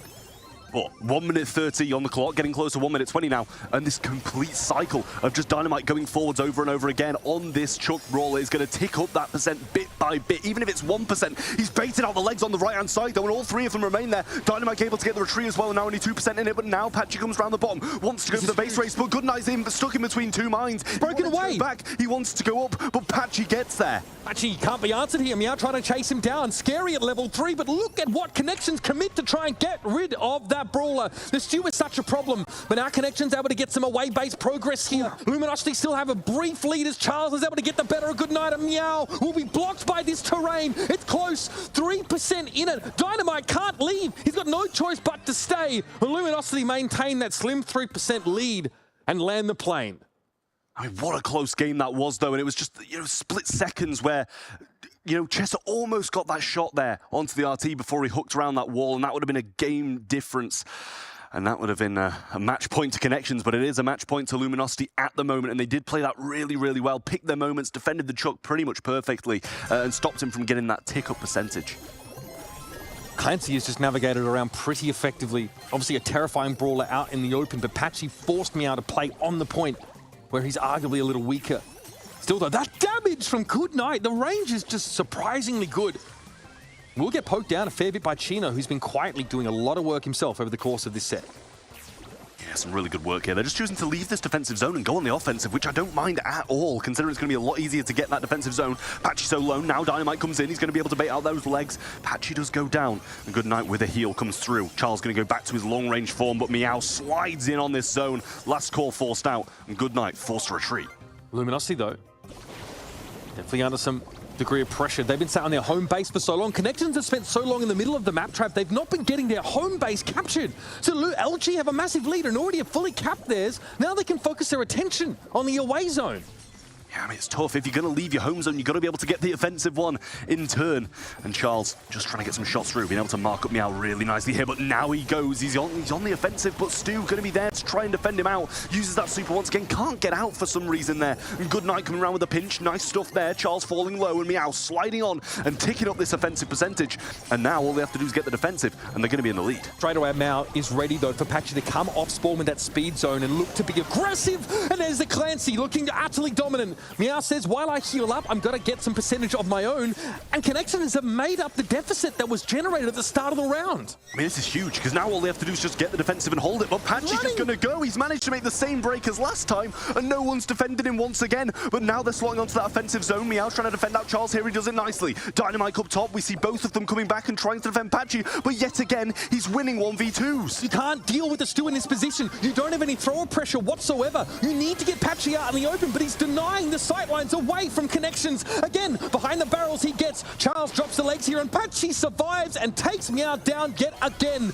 Connections have to do something about the home zone. They can't be aggressive right now. They need to clear Patchy and Charles away, and they refuse to stick. They're like a bad smell. They're not going anywhere. And Patchy makes it impossible for Meow to put a scratch on him. It takes everything from Goodnight to deal with him, and they're 6% away from making day 2 Luminosity. They've cleaned up, and Dynamite's on the offensive. Lockdown of the left-hand side. It's Clancy. They can't get past. They're just just going for the defense. Dynamite's going to try and hold this one out. It's going to be an all-out battle of the right-hand zone. Last call comes in. Dynamite trying to hold strong. Super's back to the left-hand side. Clancy joining them in the mix now as well, and it's all-out battle for the win. LG need to get out of their home base, though. They need to get across the map. Clancy crushing them. Clancy, absolutely devastating. Now Connections have made up the gap. With 8 seconds left in the round, they're going to get the lead. Luminosity, no, this one has gone begging.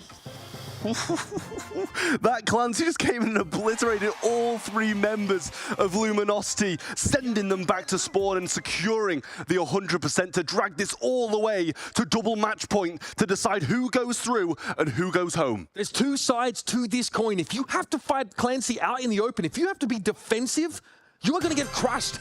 As soon as we saw Patchy able to get to the enemy side of the map, he was virtually impossible to bring down, but then he got stuck. They got cornered in the middle of the map, Luminosity. They need to avoid that happening again. Oh, really nice pinch coming in there as well. Can't find the killing blow onto Patchy. And they're trying to take the same stance as last time, not really going for this defensive zone, just holding this mid portion of the map, whereas LG sticking to the true and faithful, the norm, and holding their defensive zone to start. Charles drops the legs here, but Luminosity have that good lead because Charles is getting that home base capture percentage here early, so Luminosity can focus on the enemy objective later. Meow still a problem. Patchy throws down the speed zone maybe to block a little bit of damage, but Dynamite is there to catch him on the right. And here come Connections now looking to play aggressively. Gee, no, unreal! Takes a Clancy down, and he's going to be traded out, but that is pretty nice Barley play and leaves Patchy free to take this fight against the Chester.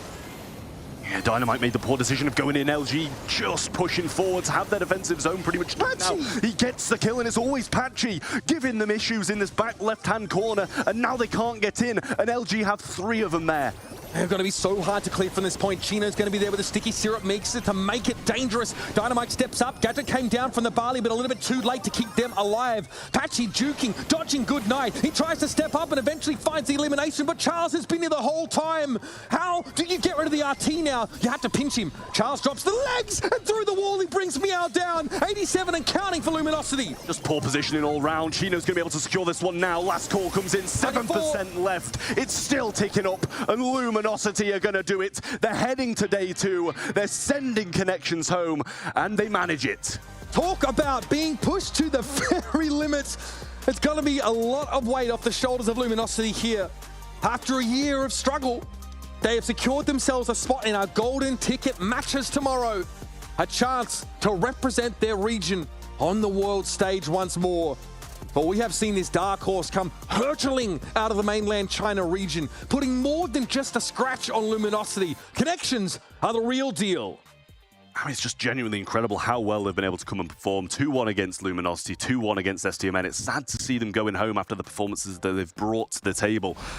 Very, very disappointing not to see Connections through to day 2, but they've done China and themselves just... Massive service. A massive service, yeah. The compositions here for Luminosity, pretty much textbook in general. We saw them obviously go for a Barley, that stew look on that hot zone map, and I've got to say Chino did very, very well at playing defensively. And as soon as they got across the map with that stew, that's so hard to clear. As powerful as Clancy is, he couldn't do a thing with that wall in the way. What a match. I thought mainland China just might do it, Ark. It's a darn shame, but Luminosity get the job done at the end. What a day we've had so far. Absolutely crazy. Honestly, watching this game from the sidelines was just so intense, and I really felt the Connections were going to go all the way. Honestly, I mean, that was just an amazing set. Hot Zone really did have it all, and it just wasn't to be for mainland China in Group A. But what you guys don't know is... What? Guess what? Toxic Lotus must beat Navi. Toxic Lotus have done the unthinkable. Not Navi, bro! They've done the unthinkable. Navi are going to be top of the group. They're going to give some others there. Yeah, I was going to say, it's unbelievable. Throwing, bro. Well, we thought he was going to double down. We were watching this comeback in game number 2 with Connections. I mean, Meow piloting this brawler and Clancy. So much damage output. It was unbelievable. The creativity with Chuck, too. You see it on the occasion on ladder. I don't know if I've ever actually seen it in practice here on Parallel Plays in professional gameplay. Mainland China is the real deal. We saw in that little teaser trailer, right? The hot takes. A lot of these pro players, including the ones in this very group, were gassing up Mainland China, deservingly so. The first ever international win in history. It's unbelievable. Honestly, you know, you feel for the enemy side. Na'Vi, a team that I would have expected to make it to day 2. But to see Toxic Lotus do it, I can't help but make my heart happy.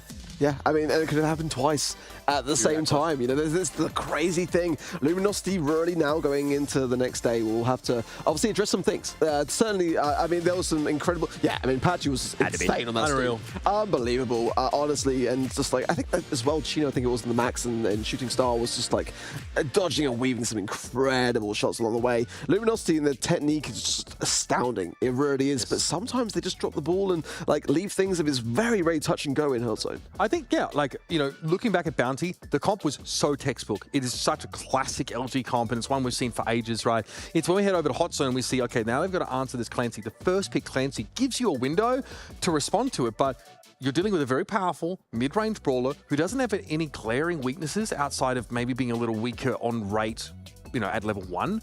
But, you know, he builds that up as the game goes. And you saw what happened when LG got pushed into their corner.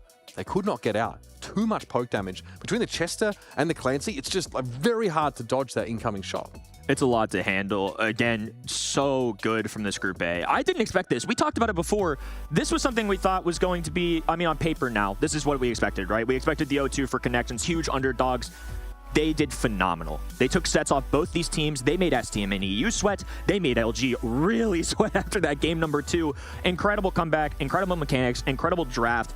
I have so much respect for a group of people that they compete at a different setting than the rest of the world, right? This is all kind of new to them. I mean, even the game that they play, it's Brawl Stars, but obviously they're kind of in their own bubble, right? They're playing against each other. They don't really have these international opportunities as often. Monthly finals a little bit funkier. Meanwhile, while we were working on Group A, the B stream working on Group B, making history over there. Reply Totem sweeping on through. I think this is a team that a lot of people expected to do well, but Toxic Lotus doing something unthinkable, especially against Uber's team. I mean, come on. We saw Na'Vi in that APAC region a lot. Like, they are legit. That team is a double world champion on it. Yeah. Even guys like Levy, who, you know, haven't been on the best teams, they're on this Reject roster. By the way, Reject, who also end up falling out of LCQ last year. So they have now had that, they've suffered that fate twice consecutively. But I would say that is a massive capitulation from Na'Vi. I don't think a lot of people would have had that. Obviously, I ended up predicting Na'Vi in the end, but I really do think that all of us felt like Toxic Lotus were going to be strong competitors. If there was a Mainland China team that we expected to break through, it was those guys there. So now we've got 2 groups decided here. And at the end of the day, we're going to have to find out how all of the dust settles, who's ending up playing who in terms of the seeding. But at least we know a couple number 1s and 2 seeds. We got a lot to look forward to, though, in this Group C and Group D. One thing I will say as well regarding the mainland China region is that, you know, we sort of like expected maybe that Toxic Lotus could go all the way, but we didn't expect, you know, Connections to perform as well as they did. We really did not. I mean, they really excelled today. Yeah, looking at the board too. Pretty good job, fellas. Good thing they didn't show our Group B predictions. Glad we got to do A. So what about Group B? Well, irrelevant as far as I'm concerned. Lucky for you, we'll just skip over it. Hopefully we can do the same thing in Group C. But Prediction Master, you're showing up for the playoffs too. Good for you, buddy. I mean, when do I not show up? When do I not show up? That's the question. when it comes to predicting, I gotta say, that's my game. You guys really got on the STMN EU bandwagon early. Good on you guys. I just went with a gut call. I don't know. There's something about him. Yeah, I mean, talented again, players. I think like LG, honestly, as good as Connections are, LG disappointed me. You know, where's the flair? Where's the star power from this team? I mean, they are heavy hitters. Right now, they've shown us like good fundamentals, right? But you need more than that to compete on the world stage. You have to be special. And right now, they've been solid, which is fine. But just scraping a win over Connections, who, as good as they look, doesn't fill me with confidence about their golden ticket matches. Obviously, we don't know who they're facing off against tomorrow, but we know it's not going to be an easy opponent. I mean, we've seen the caliber of teams out there. No easy games. No easy wins. I mean, Connections just showed us that. I think it's going to be tough regardless. I feel like I'm with you a little bit. I feel like when I was picking my STMN EU prediction, I had to kind of talk myself into STMN EU and talk myself out of Luminosity, because on paper, we saw what they did last year, 3-2 against what would become the world champions. They were 1 goal away from changing history as we know it. And this year, at least on the stage so far, hasn't felt quite the same yet. I'm looking forward to seeing them tomorrow to see if they can change my mind, just kind of like you were saying. I mean, I think the expectations for these guys are really high at this point. Yeah, it's amazing what a good night's sleep can do, right? I mean, but I feel like that's really something to be said, and I think that just goes to show that, you know, that was then, this is now. You know, it's a different ballgame currently, and, you know, despite those performances on the world stage at the World Finals, we've got so many rising stars coming forwards, and it's just a different table now to work around. And I think going into day 2 as well, it's going to be really tough, very tough to see what is going to be going down. And when we get to that box later as well, like who's going to be playing who? The level is so much higher now globally. Like, you can't afford to just be the same team you were last year. It's not good enough. Looking at Group A and B, we covered that on both streams. Obviously, Group B also going to be dealing with Group D, while us here in the studio are going to be handling Group C. I feel like for me, Group C maybe doesn't have the flashiest names here, right? We've got Eclipse Esport, BC Gaming, Team Queso coming up. No superstars, I would say, in terms of team compositions in their respective regions. I feel like all of these teams, this might be the most evenly matched of all the groups. I feel like all of these teams have something to prove. Yeah, like I think Team Queso is such a young team, really young, like generally speaking. And I think BC Gaming started the year looking really good in the APAC region, and then they had solid performances, but a lot of quarterfinals eliminations here. So we need to see a lot more for them, and they've been very clear. They feel like they're one of the worst teams at this event, and they're not trying to sandbag. They just say, that's just the way it is. We need to overcome even our own expectations here. I respect it. That's fine. Eclipse are also... I'm going to be honest with you. They benefit from coming from a big region that has a lot of slots for LCQ.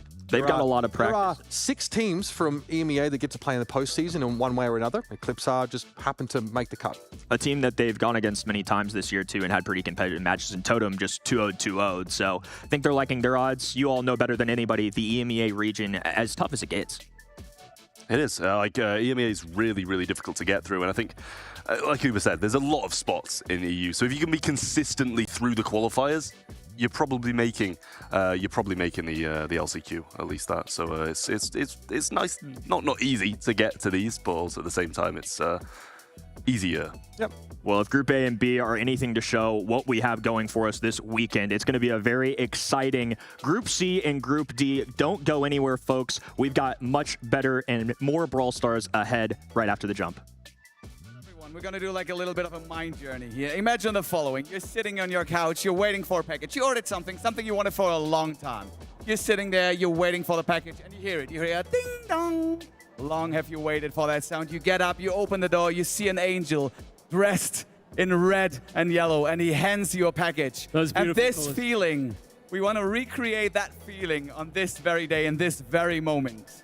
Now, Big Cargo here has got some helpers from DHL standing by with a very special package here. Now, only one of you here in the audience at Gamescom can get this package. But what Cargo needs to hear is a lot of noise. Am I right, Cargo? Beep boop is what he said. Beep boop. So can we just get this crowd riled up, I please, think you Max? can get some noise. Make some noise if you want the cargo. So the thing is, you have noticed, Cargo is a pretty buff guy. Really buff. He worked out too hard, and basically all his muscles are covering up his ears. So you got to be a lot louder to win that Cargo. Can we go again for Cargo, please? That is way better. Wait. Hold on. Cargo just told me, what's that? You can't hear them. Okay. Louder, please. All right, Cargo. Can we get a DHL in chat, please? DHL Cargo, I think you should point in the area that you think our winner is standing right now. So make some noise one more time. Okay, spinning. He's spinning. Oh! We have one. Okay. The DHL has spoken. We have a winner. Get over here. Right here. Should we give the package across? Look at this. What's your name? Freddy. Freddy gets the package courtesy Freddy of said go. DHL. One more time. Hey, that's nice. He's got a cool handshake. One more time. Make some noise for Cargo and DHL. And that's it from us. Us and Cargo, we're going to go back. We're going to talk some business, and you guys are going to go into a break. See you later. The Snapdragon Pro Series Brawl Stars Championship is brought to you by Snapdragon Elite Gaming, Monster Energy, and DHL.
The Snapdragon Pro Series is brought to you by Snapdragon Elite Gaming, Monster Energy, and DHL.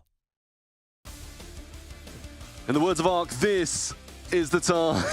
Who let Blood host? What are we doing? What are we doing? What are we doing? We don't want you on that seat.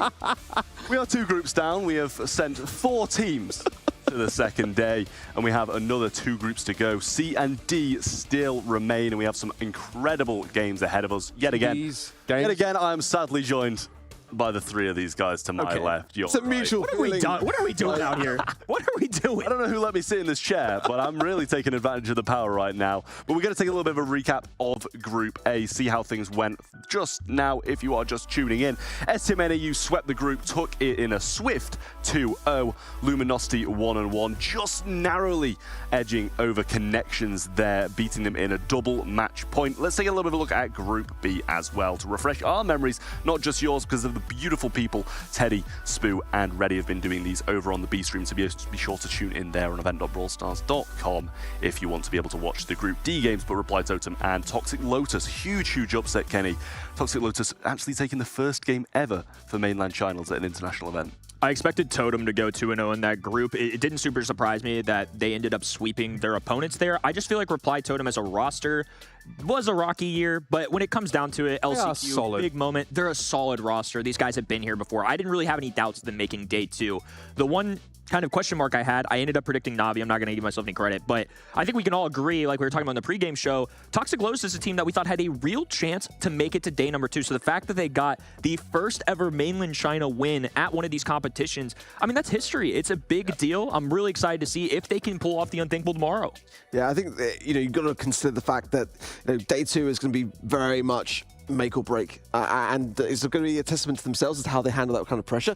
I think for me, Reply Totem definitely, I mean, they are the bottom but 1 team in terms of the lowest set % win rates of the entire competition, and I think that goes to show a lot. Like, that doesn't really necessarily mean too much on the day. It's what you bring to the table, and I mean, next to them in that lower bottom position is BC Gaming as well. So I want to see them defy those odds, because ultimately, I think that Eclipse are Esport really are a team that many might be underestimating here.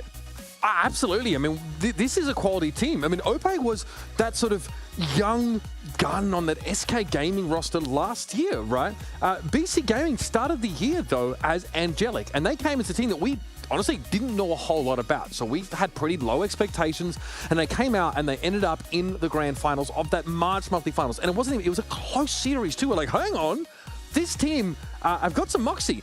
I would say, though, that as the year progressed, the other teams in the APAC region started to outpace them a little bit, started to see these guys fall a little bit shorter, a little bit earlier on in the competition. But they've always been a part of the monthly finals, and they've always made it through those qualifiers, so they do deserve to be here. It's a step up that needs to be made, though, for this BC Gaming team. It is, and especially against a team like Eclipse as well, who, we've seen on Twitter, we've seen, in person speaking to the players.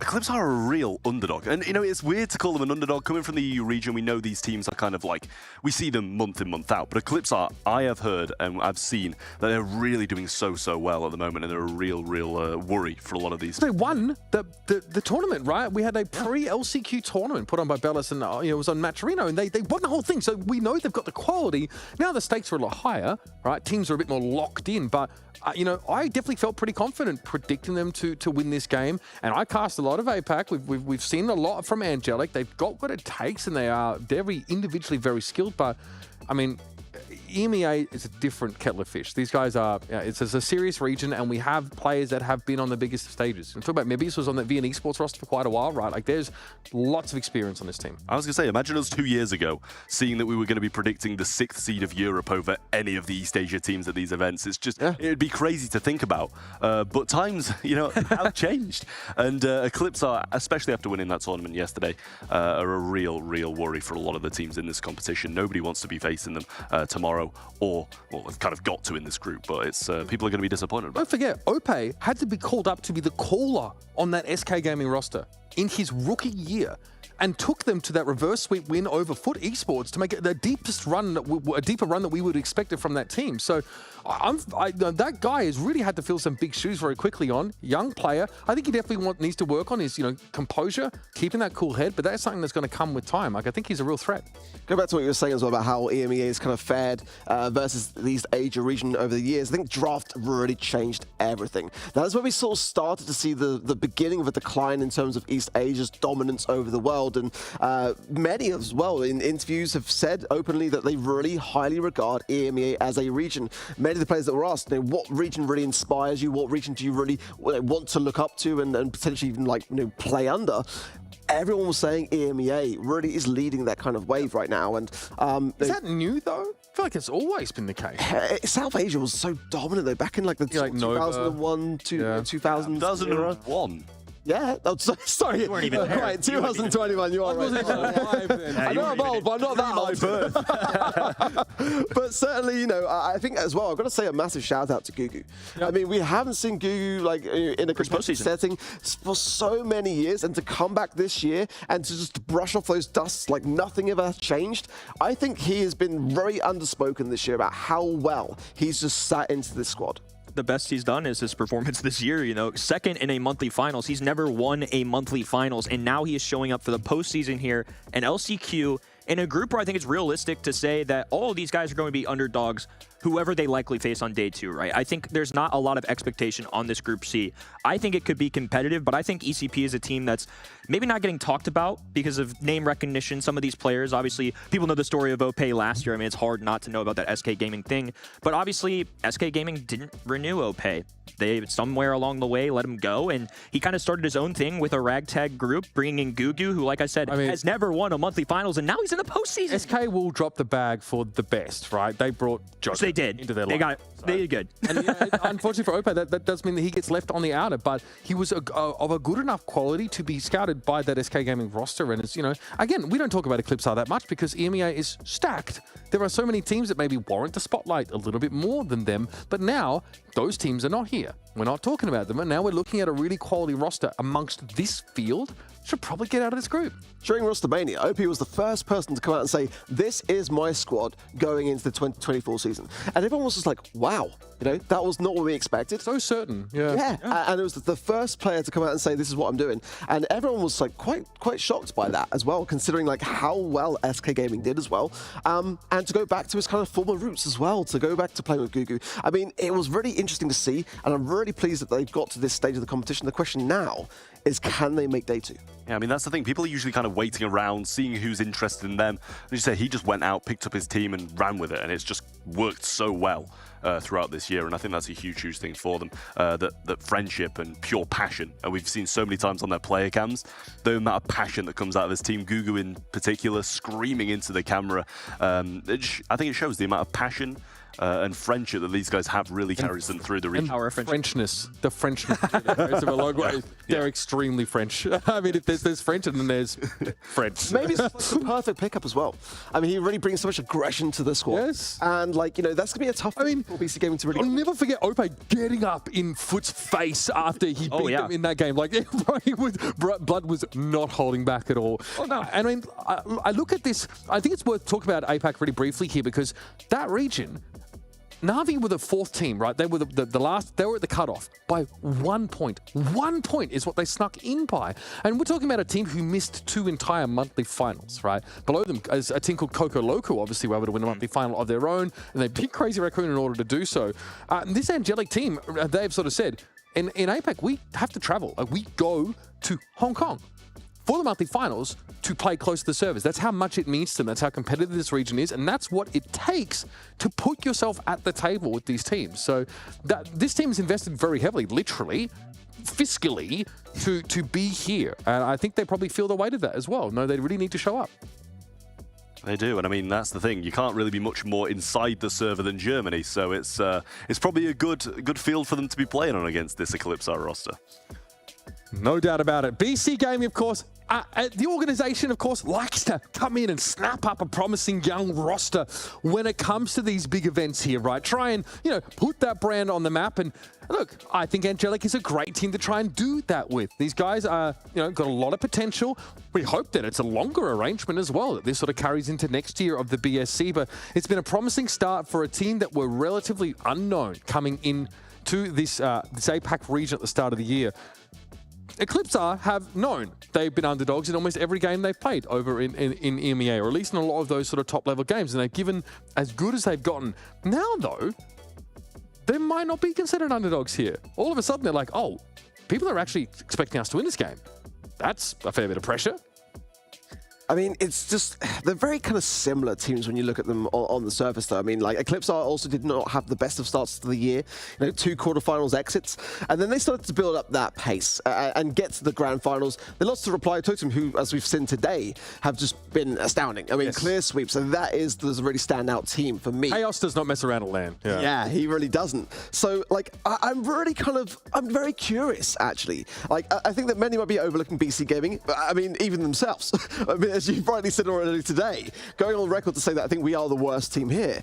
But you never know whether that just might be humble talk, and whether they might be able to, sort of bring home the goods. I think that Eclipse are a little bit more of that kind of team that have a great amount of confidence, as we've seen with OPE, and maybe needs to reserve that slightly. If they get carried away with that, then I think that BC Gaming might be the sort of team to strike. Again, like teams like this, we've offered, we've described as being emotional, right? Tend to work really well when momentum is in their favor, but clawing back from a deficit, especially if they get surprised by their opponents, is a different story. And that's, that's going to be something very, very important. It's how you come out of the gate. It's how you turn up. Eclipse have been waiting in the wings. They've seen that first group played out. They're like, okay, now it's our chance to try and shine. In a best of 3, you don't have a lot of room to pivot and to recover from a bad start in a series. You need to find a way to center yourself mentally if things go wrong a little early.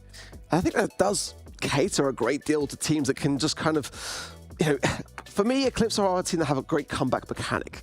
They're a team that when they are behind, they can kind of reassess and go, hey, we've got to shift a gear here because we're falling behind. You don't get that luxury in that best of 3 format, which is where BC Gaming could thrive potentially here. As the draft coming in now, Crow the first pick for Kaboom Canyon, Clancy, Byron, and the Angelo band out on the side of Eclipse. The Clancy, the Gale, and the Carl band by BC Gaming. Interesting with the Carl band, but I do kind of understand it. It is one of these brawlers that can just use that flying hook to get over into the map and get a lot of bounce shots with the axe onto the wall. Yeah, and you can be oppressive playing in mid, because on Kaboom Canyon, controlling this space in the middle part of the map is so important. That's actually why Gale's been banned, because Gale brings a jump pad in here and basically gives his team default access to that center part of the map without having to play towards the long sidelines to get in there and potentially get trapped. So unless you're Luminosity and you forget to change gadget. Yo, that was an absolute that was earlier in the year. Seeing that Twister thrown down instead was just, that was classic memes. And again, Crow, so powerful because that hypercharge can just get used for safe damage, and it is a disgusting amount of damage that can be done.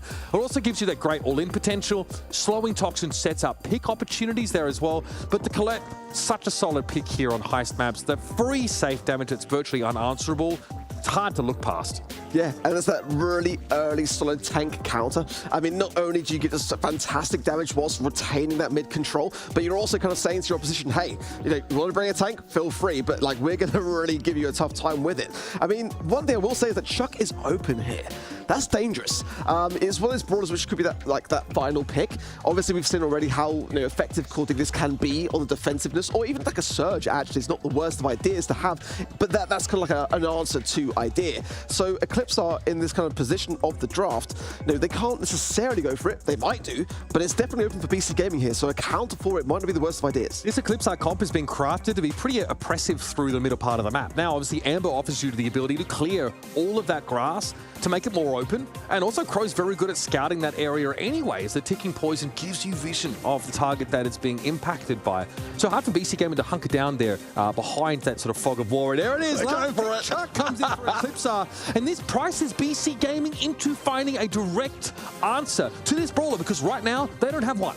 They've got to have Colette going on the offensive, as is the Meg, so it's got to be one of those brawlers that can sit back. I would go for personally the Cordelius, but let's see how they feel. I've seen Shelly get some good results. I've seen Surge get some good results. I've seen people play BB to try and answer this pick. Yeah, there's a lot of ideas. I think Cordelius is the best because you can just instantly take him into the realm. If you hit the super. If you hit the super, if you land the shot. Unless you do a Grace, then you're having troubles. But yes, they're obviously taking Chuck immediately into the okay, if Frank gets picked up here.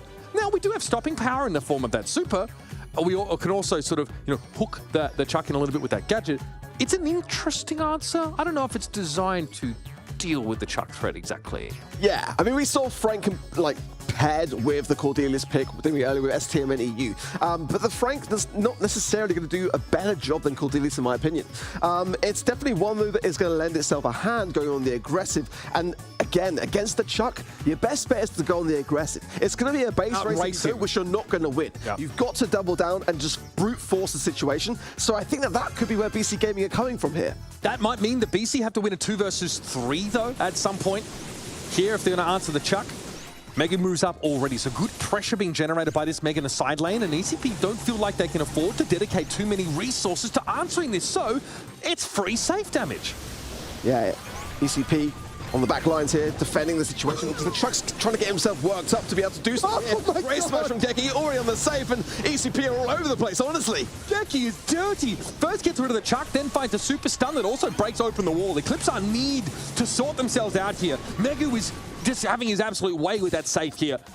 Sago and Geki at least can group up now. Map gets opened up. Gugu trying to circumvent the threat of the Frank, and eventually he'll be ignored. There's only 20% that needs to be taken care of, and Megu comes out with a super swing to deal with the Chuck.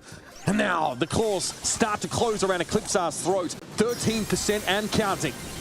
This should be it from Geki. Nicely done. A fantastic hypercharge to really close the gap and gets the first game in the pockets. This is exactly what you've got to do. I really like to see the ideas of which we're kind of working with their draft to see those come to fruition here. And, that was the way to play it. Now, Eclipse have got to respond to this idea. They've got to be a much better, solid defense. They can't leave that Mega on that bottom left-hand side with the Crow. That's not going to work for them. So what now that your opponent has decided they're comfortable racing you, and that your Chuck on his own is not enough to keep up in that kind of battle? Geki already pushing so aggressively, actually denying Mebius the ability to impact the middle of the map. Geki says, okay, damage me, hit me hard. And then he can throw down a lot of those fast hits on the safe. And who answers Megu? Mebius can't fight that Meg. I think they've got to be a bit more cautious on the side of ECP to get these early defenses in. Maybe this is going to be fed nicely into his hypercharge, but you've got to get that to the other side of the field. And look at that damage already. There's only 60% and climbing now left on the ECP safe. Okay, good damage though, at least being done by the Chuck here, so Gugu is able to even the ledger a little bit. But I mean, look, the controller's been lost. Geki pressuring down again. Gugu has to try and keep up, but my goodness, Eclipse got knocked the heck out. That was quick. Ridiculous. I mean, that was a steamroll. ECP at the moment, just absolutely with egg on their face. They've come in so cold to this matchup, and you really can't do that. They had to make an adaptation going into that second game. They didn't. They kind of left the same things open with that Crow pick on the left-hand side. I mean, they swapped the Meg into the Frank, which is effectively the same thing. I mean, you're still going to be forced up against. Mebius can't really do much, and if he gets hypercharged off the back of his interactions, he's got to get to the other side of the field, which requires control. It requires retaking your position, and none of that happened, and as quickly as that's a set. That draft was not good enough from Eclipse. How do you answer? It's one thing to try and answer a Meg, but you have to now answer Meg and Frank with Crow and Amber and a Chuck who most of the time isn't playing defensively, can't afford to play defensively. That's brutal stuff. And you also, by the way, get the tank pick taken away from you. The Colette is already snatched up at the start of the draft. That should have been a clear telegraph that BC Gaming are trying to load tanks up with their picks 2 and 3. And this tells me that BC Gaming are so on point when it comes to their drafts. Because, Chuck, when you see his face occur when it's not banned, it's not an instant win. It just says a great deal about the strategy going into the game. And BC Gaming know that. They double down with the Frank. They know that they're going to give a really tough time to Eclipse when it comes to all that tankiness HP. I mean, look at the actual DPS on OPE there. 428. Right. It's really, really commendable. But it doesn't matter. In Heist, it's all about the objective. When you got a Frank and a Meg coming at you and a Colette that's able to get the damage from the mid and keep the control there, ECP just didn't have the strategy. BC Gaming did. Eclipse are supposed to contain BC Gaming, right? Either on their own half defensively or in the middle part of the map. But straight off the break, we saw BC Gaming just walk up on them. They just walked through the grassy area, made their way through the chokes because they have these massive health pools, really not bothered. Like, what? Crow is not designed to deal with tanks. He doesn't answer them. He can slow them down if he has the gadget, but you only have 3 of those to use. And all-inning one of those tanks, like a Frank, for example, will probably get you stunned and instantly eliminated. So who else? Okay, Amber. She really requires tanks, though, to be just walking in a straight line at you or contained in a certain part of the map. They couldn't do that. The tanks were able to strafe because they've pushed into Eclipse territory. The draft is not even the biggest issue for me here, but it's pretty clear to see they weren't ready for a double tank pick. Yeah, and the chuck requires time to set up. You know, you can't just go and instantly start getting some safe damage and apply the pressure. So they should have been a bit more cautious towards that, maybe play a harder defensive game at the beginning just to lock things down and then maybe work their way around BC Gaming's strategy. But it just wasn't enough. And I mean, this is the best of 3. We've just had a set which went by in the blink of an eye, and for ECP now, they've really got to have some harsh words behind the scenes to recollect themselves and make sure this next draft is a winning one. I mean, how long do we spend talking about momentum? And a team like Eclipse are really maybe benefiting from that, but also it being a sword that cuts both ways. They have to recover and bounce back from this first map, and this is not the first time that an APAC team has just taken away the first set in a series. We've seen it all throughout the day. We saw, obviously, STMN EU have to recover from that. Luminosity attempt to recover from that, right? And to fight their way back against Connections, ended up being able to take that series. But it's also worth mentioning that BC Gaming are a team that have been going up against Rival Esports, Crazy Raccoon, every single month. Every month. They've been going up against these top teams, and that's why they've been getting knocked out in quarters and semis. They come from an incredibly competitive region also. So while we spend so much time talking up like how, you know, EMEA as a region has risen, you know, just the quality at the top here in APAC has meant that BC Gaming have been honing their edge against the very best. Yeah, and for me, I still have Eclipse or Esports down as being the #1 for this group. Okay. I have BC Gaming down to being the #2. But if this continues and we don't see any adaptations or any ability to work around this situation on the side of ECP, we could be looking, it's still early days, don't get me wrong, I'm getting ahead of myself somewhat, but BC Gaming, if they are able to claim a #1 seed here, I mean, that would be immense going into a day 2 scenario. I mean, for Eclipse or Esport, they've got a great wealth of experience on their side. Certainly OPE, especially when you look back to that storyline last year with Esports and SK Gaming. Like, this is a player that knows how to handle that kind of pressure and scrutiny. We should, yeah. There's not much time to do so now in this best of 3. Yeah, they've got to get it right in this next set here. Otherwise, all the King's Horses won't be able to save them in this series. Again, a loss here, though. It's not over for Eclipse Esport. Obviously, there are 3 teams in this group, but a whole lot hinges on just what kind of quality Team Queso are bringing here. Yeah. A team, you know, from I'd say a less represented team from a region that maybe gets a little bit less of the spotlight. That Team Queso team have, you know, made semis like for 4 months, you know, out of the 5. So we are talking about a team that consistently has a really high level. You know, whereas we talked a lot about Eclipse, right? They made finals. They made a finals in May. That last sort of hurdle that they weren't able to cross, and since then, have left a little bit to be desired here. So they're definitely a team with question marks over them. BC Gaming, man, look comfortable. I'm not gonna lie. They're looking solid. I mean, statistically, though, as well, these teams are identical, honestly. I mean, like, both teams had 3 quarterfinals exits. You know, both teams had that grand finals appearance, but no grand final win. But BC Gaming, you've got 24% set percentage, like, only. Yeah. That's the bottom of they get blown out a lot. Yeah, they've had a really tough, rough year. Eclipse are much better by 38%, mind you, but at the moment, this new draft coming for Out in the Open. Knockout, of course, that game mode that we all know and love, that can be very, very difficult to take back control on a map like this. The bans being the Max, the Buster, and the Frank, the first pick Byron on the side of BC Gaming, Angelo, Piper, and Gene are the bans. You can see here at Eclipse don't want to play to like a late game state where the Buster can sort of turtle up, build that super, and then sort of fight when the gas closes in. And they want to play something that's longer range and gives them more pressure earlier in these rounds. BC Gaming, though, the Brock's been great here. We saw it picked up by Connections in a double sharpshooter composition. I think they paired it with a Mandy. It looked great. So really can't argue with that. You have the ability, of course, you know, to open up the map a little bit with that gadget. And of course, those incendiary fields left are very good zoning tools. We'll see what BC Gaming want to mix it with, because they actually have gotten rid of a lot of the sharpshooters, right? Angelo and Piper are already off the table. Kit is open here, by the way. Good lord. Oh, yeah, actually, Kit Byron with Byron with something could be disgusting. With like a Meg would have been good there. We've seen it with, my God, we've seen it with some nasty tanks combined in the past. Comp is open. I don't know how much. Do we see that much in EMEA? We get it in NA. It's very cheesy. Yeah, I mean, certainly EMEA are very hot on what Kit can achieve, and it could be that final pick. I wouldn't necessarily go with it now. I'd go with what it's going to kind of latch onto, which, I mean, it's kind of interesting to ban the Buster and the Frank here, because that could be a perfect pairing for a Kit. But the Buster ban is so underrated. Buster here, honestly, can just cause such a problem. It's going to be Pearl. This could be a Kit coming in as the third and final pick, unless we see, well... I've seen Draco Kit a little bit in NA with Byron. Yeah, times that like obviously is a comp that really does do well with a, but sometimes we've seen it like mixed in a little bit on some maps with like a Sprout to close up some of the sight lines to answer like the counter pressure of like, you know, sharpshooters. Pearl though, again, starting to come back into the metagame a little bit, really very good of course towards those late rounds, and a Gus here. So you have a lot of healing, a lot of durability here of course, as the Pearl boasts a lot of that herself.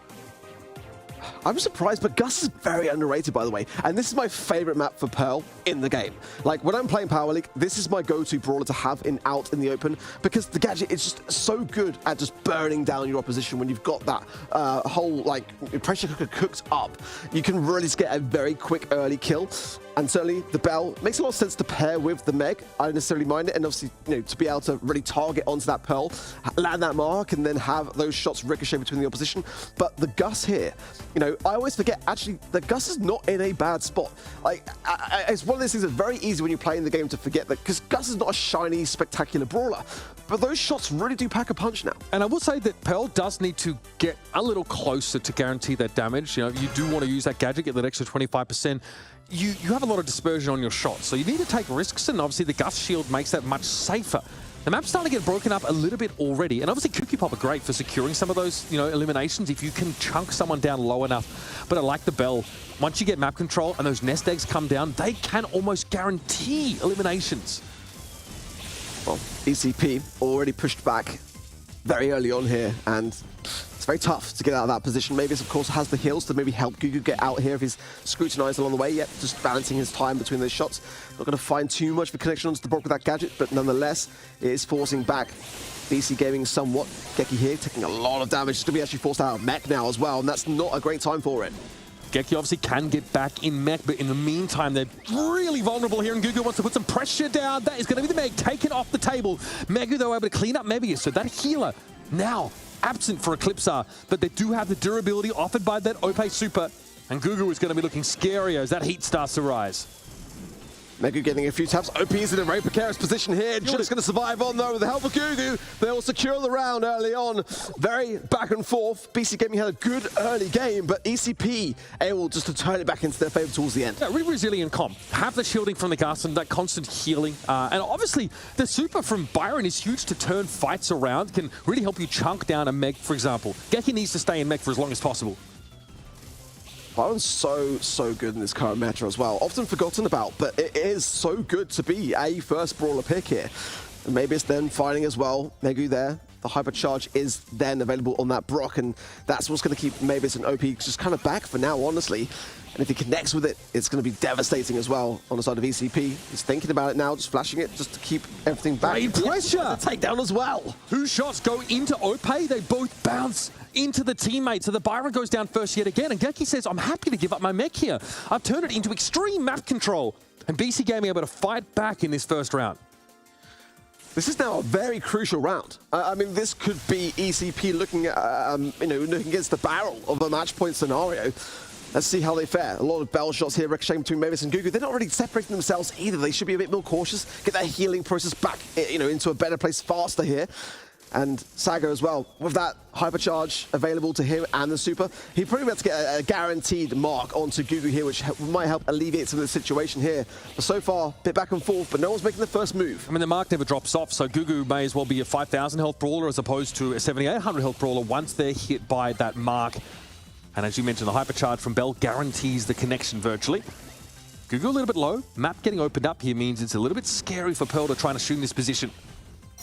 Hypercharges! My goodness, we're going for it. Mebius hit with the mark, taken down instantly. And Ope, even with the shield, will die out of the rocket rain. That is going to be that. BC Gaming take away the first game in this set. I can't believe we are already staring down an Eclipse loss potentially here. Can we just bring this back around as well to that interview in BCEN where we were asking BC Gaming, you know, where do you kind of see yourselves in the competition? Worst team. They said we are the worst team here and we're not being humble. Maybe they just are. Maybe they just were. But I think it's also hard to get a measure of yourself until you can actually start to throw down with some of these teams and scrim them. But we're going to be jumping into here the second game, of course, a knockout on Eclipse. They're on the precipice of taking an L. This is not what I expected. Gugu now receiving the heals from Mabius as the battle shots ricochet quite heavily between themselves and already finding themselves on this back line. Gugu just going to keep that pressure cooker hot, but needs to get into a more aggressive position to do so. Reverse polarity here for the Bell, so Sargo can obviously punish. If Eclipse give that map control, you can get those bouncing shots as well. It's been one of those mechanics which we saw last year at LCQ as well. I think from memory it was Chaos that just got some incredible value early on for SK Gaming, but now Geki as well in his back left hand side might be forced out of mech here as well. Sago coming with some good shots, keeping then Gugu suppressed and OPE, and maybe it's just trying to find some shots. Might even get the right hand side takedown here on Mega, and he does. Megu falling here, Sargo now under a little bit more pressure and still no mech yet for Geki, just now regained. But Geki is quite low. And Gata from Gugu is dangerous, and the super of the Pearl, of course, means that closing the gap could be a problem. Ope getting hammered, though. Absolutely chunked down as Geki descends, and Gugu tries to help bail them out, but Sargo's going to be there. What a comeback from BC Gaming, who start at a player disadvantage. Unbelievable. BC Gaming are doing it, and Eclipse Esports have got to bring something more to the table, because one round and this one could be over in this group. Obviously, ECP not out of the conversation for later on against Team Queso, but this is not what I was expecting to see, quite honestly. And BC Gaming have just been pinpoint accurate so far. Hypercharged up here for Sargo. That's dangerous, and Ope gets hit with a mark instantly. That won't go away. One more shot from Bell would have ended him, and Mebius has to quickly turn around and top the Gus back up. Geki might have overextended into some serious pressure now that Gugu has virtually a 10,000 HP. This time, though, Geki respects it and backs up.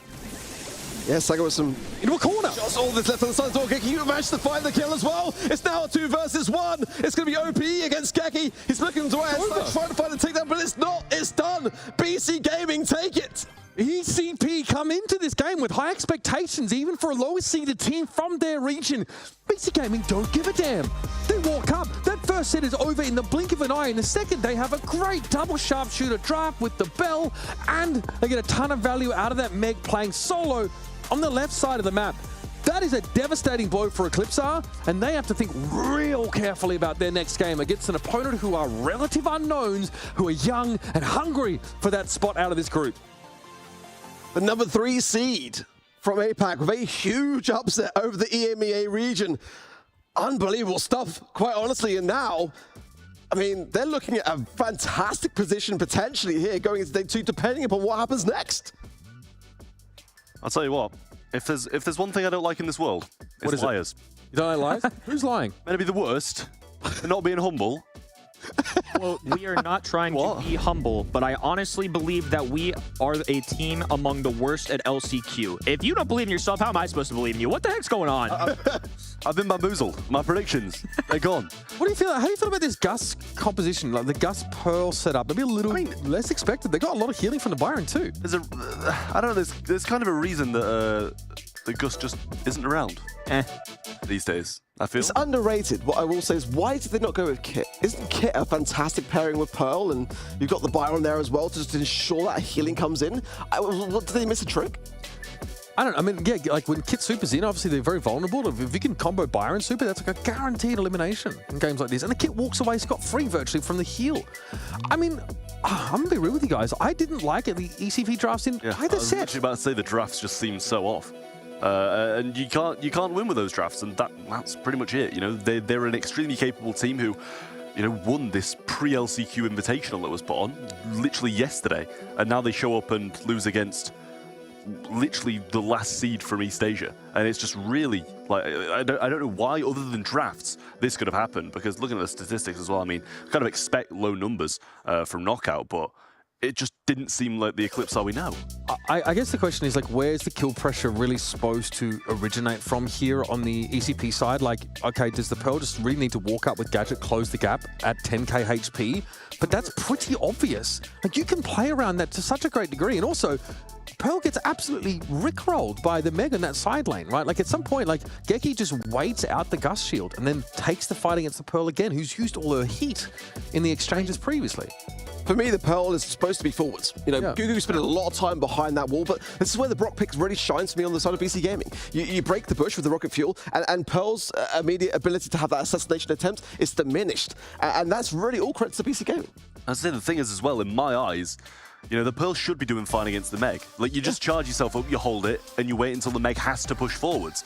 But the Brock and the Bell are always going to outdo the Gus and the Byron in a 2v2, 1v1, whatever it is. They're always going to win at that range battle, and that's the name of the game of this map. It's the range. And having like the deterministic outcome of guaranteeing a hit of the Bell Super is so massive. That is, and also we didn't even talk about Brock Hypercharge, by the way.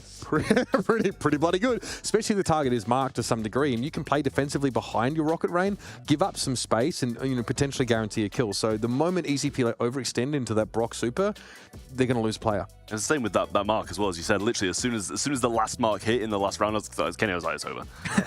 might as well just go to the next, because it's just too easy to hit shots with Meg on someone who's marked. Too easy to hit shots with Brock when you're at max range. Well, not easy, but easier than hitting with Byron and Gus. So yeah, I mean, the drafts just weren't up to par by Eclipse, and they're going to have to fix it, because the third team's going to be looking in, and they're going to be hungry to take a piece of what Eclipse have just showed. This feels like a group 2 that really could be kind of a 1-1 kind of vibe. I mean, I know that wasn't the result we expected from Eclipse Esport, but we talked about that there's a lot of parallels between all of these teams. I mean, I really do think all of them are underdogs in regards to the rest of the groups out there. We were working here. I called it. Deal. Oh my God. Ark. Yeah. Ark called it. I don't think that's, like, we talked about this earlier, though. Foot, Tribe, I really don't think that's the crazy. Like, Foot is a really good team. I think Tribe should have been favorites, but I really don't, like, I would have said won 2 monthly finals and still didn't make Worlds. Just saying. That's because only one team gets direct qualified from their region. I'll take the full heat here, because I know Ark's probably going to say something. I came into this massively saying that Foot Esports, like, I was just questioning whether they were going to be able to put any fight up against Tribe at all, never mind actually go and beat them. And, I've been on South America all year long. I know that they've done well. But you look at Tribe and you look at the names on that team, and you're just like, they can't match up. But I don't know, man. Too much of a downswing. Are they washed, bros? Are Tribe washed? I don't know. I don't think so. I would have said 60. I mean, okay, look, it is Pekka and Motep Jubilo. That's a good team. Like, Tribe are getting out of the group. Don't worry about it. Yeah, well, huge upsets in Groups C and D so far. So many more games still to come. So don't go anywhere. We'll be right back.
brought to you by Snapdragon Elite Gaming, Monster Energy, and DHL. One single match into our Group C matches and already we are reeling. Our expectations have been subverted because we've seen Eclipse capitulate in the most catastrophic of fashions. It is a straight set drubbing loss to BC Gaming, who of course advanced to 1-0 in this group. And ECP now are under the gun. They have one more chance to try and guarantee their spot into tomorrow's golden ticket games. Pretty nice stuff. Welcome back, of course, to the studio here as it's all popping off at Gamescom. This is, of course, the Brawl Stars Championship LCQ powered by the Snapdragon Pro Series. Gentlemen, we were surprised to see a result like that, I think, in the previous game, to see Eclipse maybe struggle, and we pointed our fingers at kind of what happened before the game even started. What happened in the drafts? Seems like they put themselves kind of behind, behind the eight ball, so to speak, before the game even began. It did seem that way, and I mean, when you just look at the drafts and you just expect them to be losing. Even if BC Gaming with the team that they self-proclaim coming in as one of the worst teams here, and I mean that's clear to show that's just not true after watching that. But even if they were, and ECP took those drafts, they'd have probably still won. Yeah. Let's look ahead though. Let's look. Yeah. No, I mean, it's just facts. Were you getting paid for this, or you on holiday, brother, or what? Let's talk about this next game. Eclipse again have another chance at another bite at the apple, a chance to settle in up against Team Queso, a young team, right? One that I think in that SA region has had some great showings, consistent semi-final appearances from this squad to put themselves in a position to have enough circuit points. But we're circling back to ECP. This is a team with some decent amount of experience, right? Maybe it's an Ope, been around. Gugu with a return to the scene with a great showing this year in general. They're on their last legs already. They're in match number 2. Obviously, this is a group stage. If they go 0-2, they are done. I mean, it's as simple as that. They won't even make day 2. And I think between all of us here, we safely thought that these guys were going to be on top of at least this group. Maybe a little more debate between does Team Queso get second. Forget about that. They're fighting for their lives out here. And this is against a team that did pretty well at last year's LCQ. Several of them made it to day number 2. This is a young team. They've been at this stage before. I'm not ruling it out that TQ can't win this, especially after what we saw in that first match. I don't know. I'm not sure about the neckwear there from these guys, but I mean, we're talking about a team that comes from a region that features Space Station Gaming and, of course, that Foot Esports roster who've already taken a win in their game over on the B stream. What should our expectations be? There's 2 aficionados of that South American region. You guys have been covering it for much of the year. This is like a relatively untested squad here now, really going up against it, and they have a chance to cause some real upsets here. Would it be an upset, first of all, if they beat ECP? I think it absolutely would be. I had ECP down to be the top of this group. I said for coming into that matchup, and I feel like Team Queso have had a bit of a tough year. They've kind of always faltered in the semi-final stages. They were never really in the conversation between that grand finals matchup. It was always Foot Esports versus Space Station Gaming. So I've still got some sort of reserved expectations of them at the moment, just because I kind of want to see them do fantastically well today. But it's tough to see that when you look back at their record. They have been consistent, but only really consistent at losing those semi-finals. You want to see them rise above that level I need to see that today. Throughout the year prior to make you feel like there's real sort of spoiler potential here. Yeah. I mean, we've obviously seen in a number of outings from this squad, and I think we're happy to see them make those deep runs into so many of these Look, finals. Ace on the screen. That is, yeah. Let this man come back. I mean, love me a bit of Coop. 2022 that was, quite some sort of time ago. And again, the Queso team was very different back then. The EME roster, by the way. Yeah, that was a European team Queso. So obviously this is a organization that have picked up multiple teams over the years, but are a household name in Brawl Stars. And they're pitching in now with this, I think, Chilean roster, right? A lot of these players are, from maybe sort of like, maybe we expect to sort of see a bit more of a mix here. We know, of course, Brazilian Brawl Stars is pretty terrifying here. These guys also saying, hey, don't forget about us. We are the real deal. They've earned their spot here. We just don't know how to really match them up against other regions because we've seen them lose to the same teams, beat the same teams all year long. One thing with Team Queso, though, I would say is going back to June, there was a huge upset when they beat Raider PL in the quarterfinal stages, reverse swept them. That's what I would say was the most shocking result for me that went in their favor. Okay. The question now really is ECP have had no chance to recover from this last matchup. Right. That's my concern. It's a tilter, isn't it? I'd be straight out the frying pan into the fire. How are they going to bounce back? Into the fondue fountain, actually. I like that. I see what you did there. Thank you, boys. I like it. I like it. Here all week. You getting paid for this? Actually, for some reason they keep doing it. I actually don't know why. It's kind of crazy. Trav just like he paid to be here. Paid to. That's how they could afford me, basically. That little transaction there. Great to have you on board, of course, mate. Yeah, really freeing up that budget for you. Before I start crying, you had to just make it up to me. We all predicted ECP. Involved. So if you had a chance to change your Preds now, would you? Seeing what we just saw from Eclipse, because I asked you about the upset potential coming into this, but we've already got data on it. Not a lot of data, to be fair, on Eclipse, but we have some. I'm holding the line. I want to say yes. Holding the line. I think I maybe would, especially after I've just seen Foot Esports beat Tribe as well. Yeah. Foot Esports Space Station have been the ones just beating Team Queso all year long.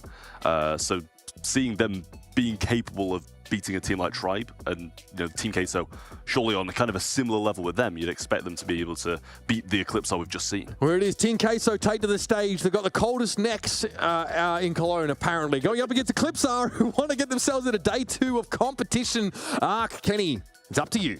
One of the young guns here in Team Queso taking on Eclipsar Esport. This is now a much more desperate Eclipsar Esport. If they lose this match, their postseason is over. It is off to 2025 for every single one of them. This is something that we expected from maybe the other side, but ECP, I think seeing them lose maybe wouldn't have just shocked me, because I do think this group is pretty evenly matched. A lot of them have similar storylines. Not the #1 seed, no monthly finals win. I mean, Gugu on this team, we saw him talking a lot of jive, and believe it or not, the best he's ever done is second in monthly finals. This Team Queso roster, they've lost at day 2 at LCQ last year. I honestly think they've got enough experience to challenge ECP. I think in my brain, kind of reasoning myself into this one, I just assumed that the EMEA region would be such a tried and true test for ECP that they'd come out on top.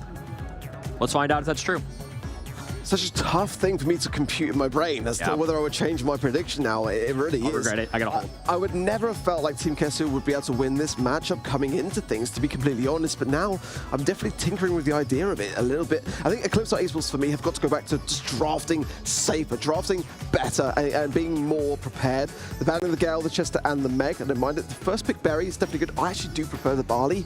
I think that it does have a great amount of healing, which comes off the back of it. Stu's so aggressive, such a champion brawler in South America as well. I mean, just look at Kyodog this year and how phenomenal he has been for Space Station Gaming on this brawler in maps and modes just like this. But Team Queso have got to play it that same way. They are lacking a little bit of DPS also here, but it's back to Eclipse Esports to finalize their draft. I mentioned that Team Queso lost on day 2 last year. One of their members, very young, Brian, is new to the postseason. This is kind of a debut for him in a sense. One of the youngest teams in general on Team Queso when you kind of round out all their ages together. I mean, there's a lot of older Brawl Stars being played right now. We've got a little bit of mix of this new guard and this old guard. And Team Queso, while it is an organization that's been around for a while, these players are newer to the ball game, and now they're taking a very meta, very new Brawl Stars kind of approach. Frank and Barry, along with the Colette, to kind of remove that counter opportunity. I will say, though, the Lou Freeze is a nice hard stop to have on that other end. I don't mind that matchup into Colette in particular. They're still armed with a thrower. Stu's gonna just kind of have to chip away at whoever he can. I could see this being a tough Stu game, but I kind of see the vision for both sides a little bit. Yeah, I agree. I think Stu is going to dance around the opposition, but try to remain relevant, and that's going to be a very tough thing to do. I think the Lou, combined with the Barley last call, that can provide a great amount of area splash that's going to be able to deter from the objective. So I really do like that pairing, but it's going to come down to Eclipse Esports as to how much they feed into that Lou. If they're being reserveful and just aiming to juke around the situation and not feed in to what Brian's going to be looking to achieve here. I want to see some early heals that we are seeing from JXCR there as well, which is going to help a great deal. But so far, Eclipse Esports on the mid. Now Reese on the left-hand side, though, takes that lane, and that might change things. Don't want to see a teammate go down early, especially after a tilting loss. Eclipsar Esport, the #5 seed from EMEA, need to come out swinging. They have to have that confidence to get through this. Ope has been down before. We saw the miraculous run of 2023 with him alongside SK Gaming. A nice pickup there and a good response. All things considered, they still have a small lead, but TQ is clawing their way back here. It's a good break from Embiid to be able to get that Barley out from behind enemy lines, but it's also going to open him up to a massive amount of scrutiny from these long-range brawls like the Stu and like the Lou. Now, Gugu placing some heal on the zone there from the Gadget, as well as Mavis has super now as well. Nice little heal as well from the Gadget, as Mavis popping the Gotcha Gadget to get some additional healing on top of that as well. Eclipse Esports, though, despite all this, it's very close in terms of the scoreline. with so many HP on the Frank, and then we've got this healer and Barry that's kind of a hybrid. I love where Barry's at in the game right now. I think pairing with these brawlers is really valuable. But it's hard to defeat the hard freeze. The two hypercharges. Joker and Brian come out swinging, and now it's full map control for Team Queso. Now that is a response. I mean, that was pitch perfect there. But now ECP maybe one of their own as the heals from Gugu come in. Mavis as well gets the hypercharge connection as well, but no kill. Gugu in a good spot here, but JXL just trying to force their hand as the battle is really occurring on this top left-hand side with a huge smash. JXL's not actually moving there either, gets stunned regardless. And now TQ take the zone. TQ need to bring the fight to the mid. They can't afford time away. Colette was able to just sit there, and in a 2v3 situation, sure, Team Queso end up winning with the numbers, but Mebius was able to grab a lot of time here, and now it's basically tied up.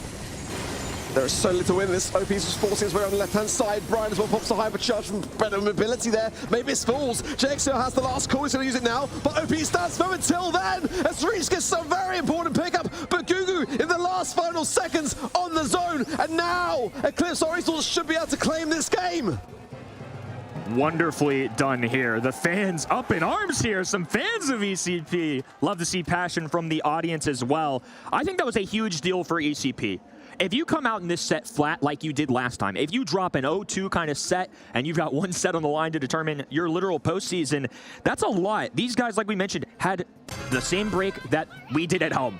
They had about 5 minutes to figure things out, to get their head on a swivel, come back here and take on one of the best teams in South America. Team Queso put up a strong fight. I definitely think they have a chance in the legs with this composition still, but ECP just spent so much time, I think, early on this hot zone that it was hard to kind of come back. Got to hear the crowd cheer your name. You got to feel like yourselves again, and that's what ECP did just then. And now, a much better start for sure.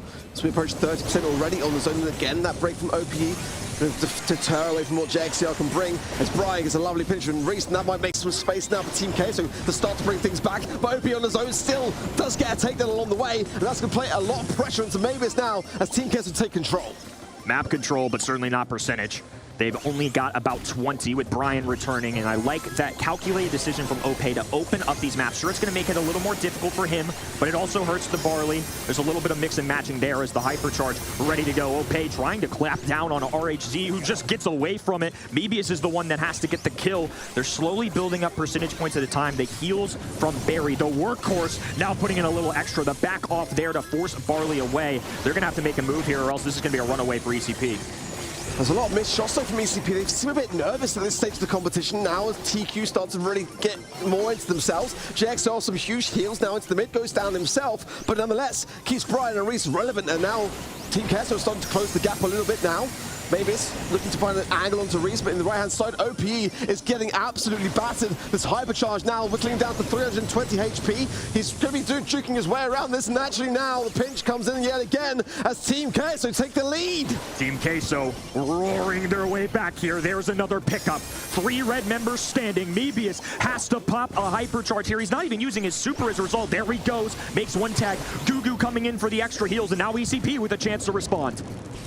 Last call into the mid from JXL, but maybe it's going to find a little bit of space as well as the heals from Gugu as well. OP in a fantastic spot, and the Eclipse Oriental is now on 91%. It's one final ditched attempt here from Reese. He's getting good shots, but he's just not got the DPS to do it. And Eclipse Oriental take a set. Whew. I'm holding my breath if I'm ECP there. Team Queso putting up a good fight.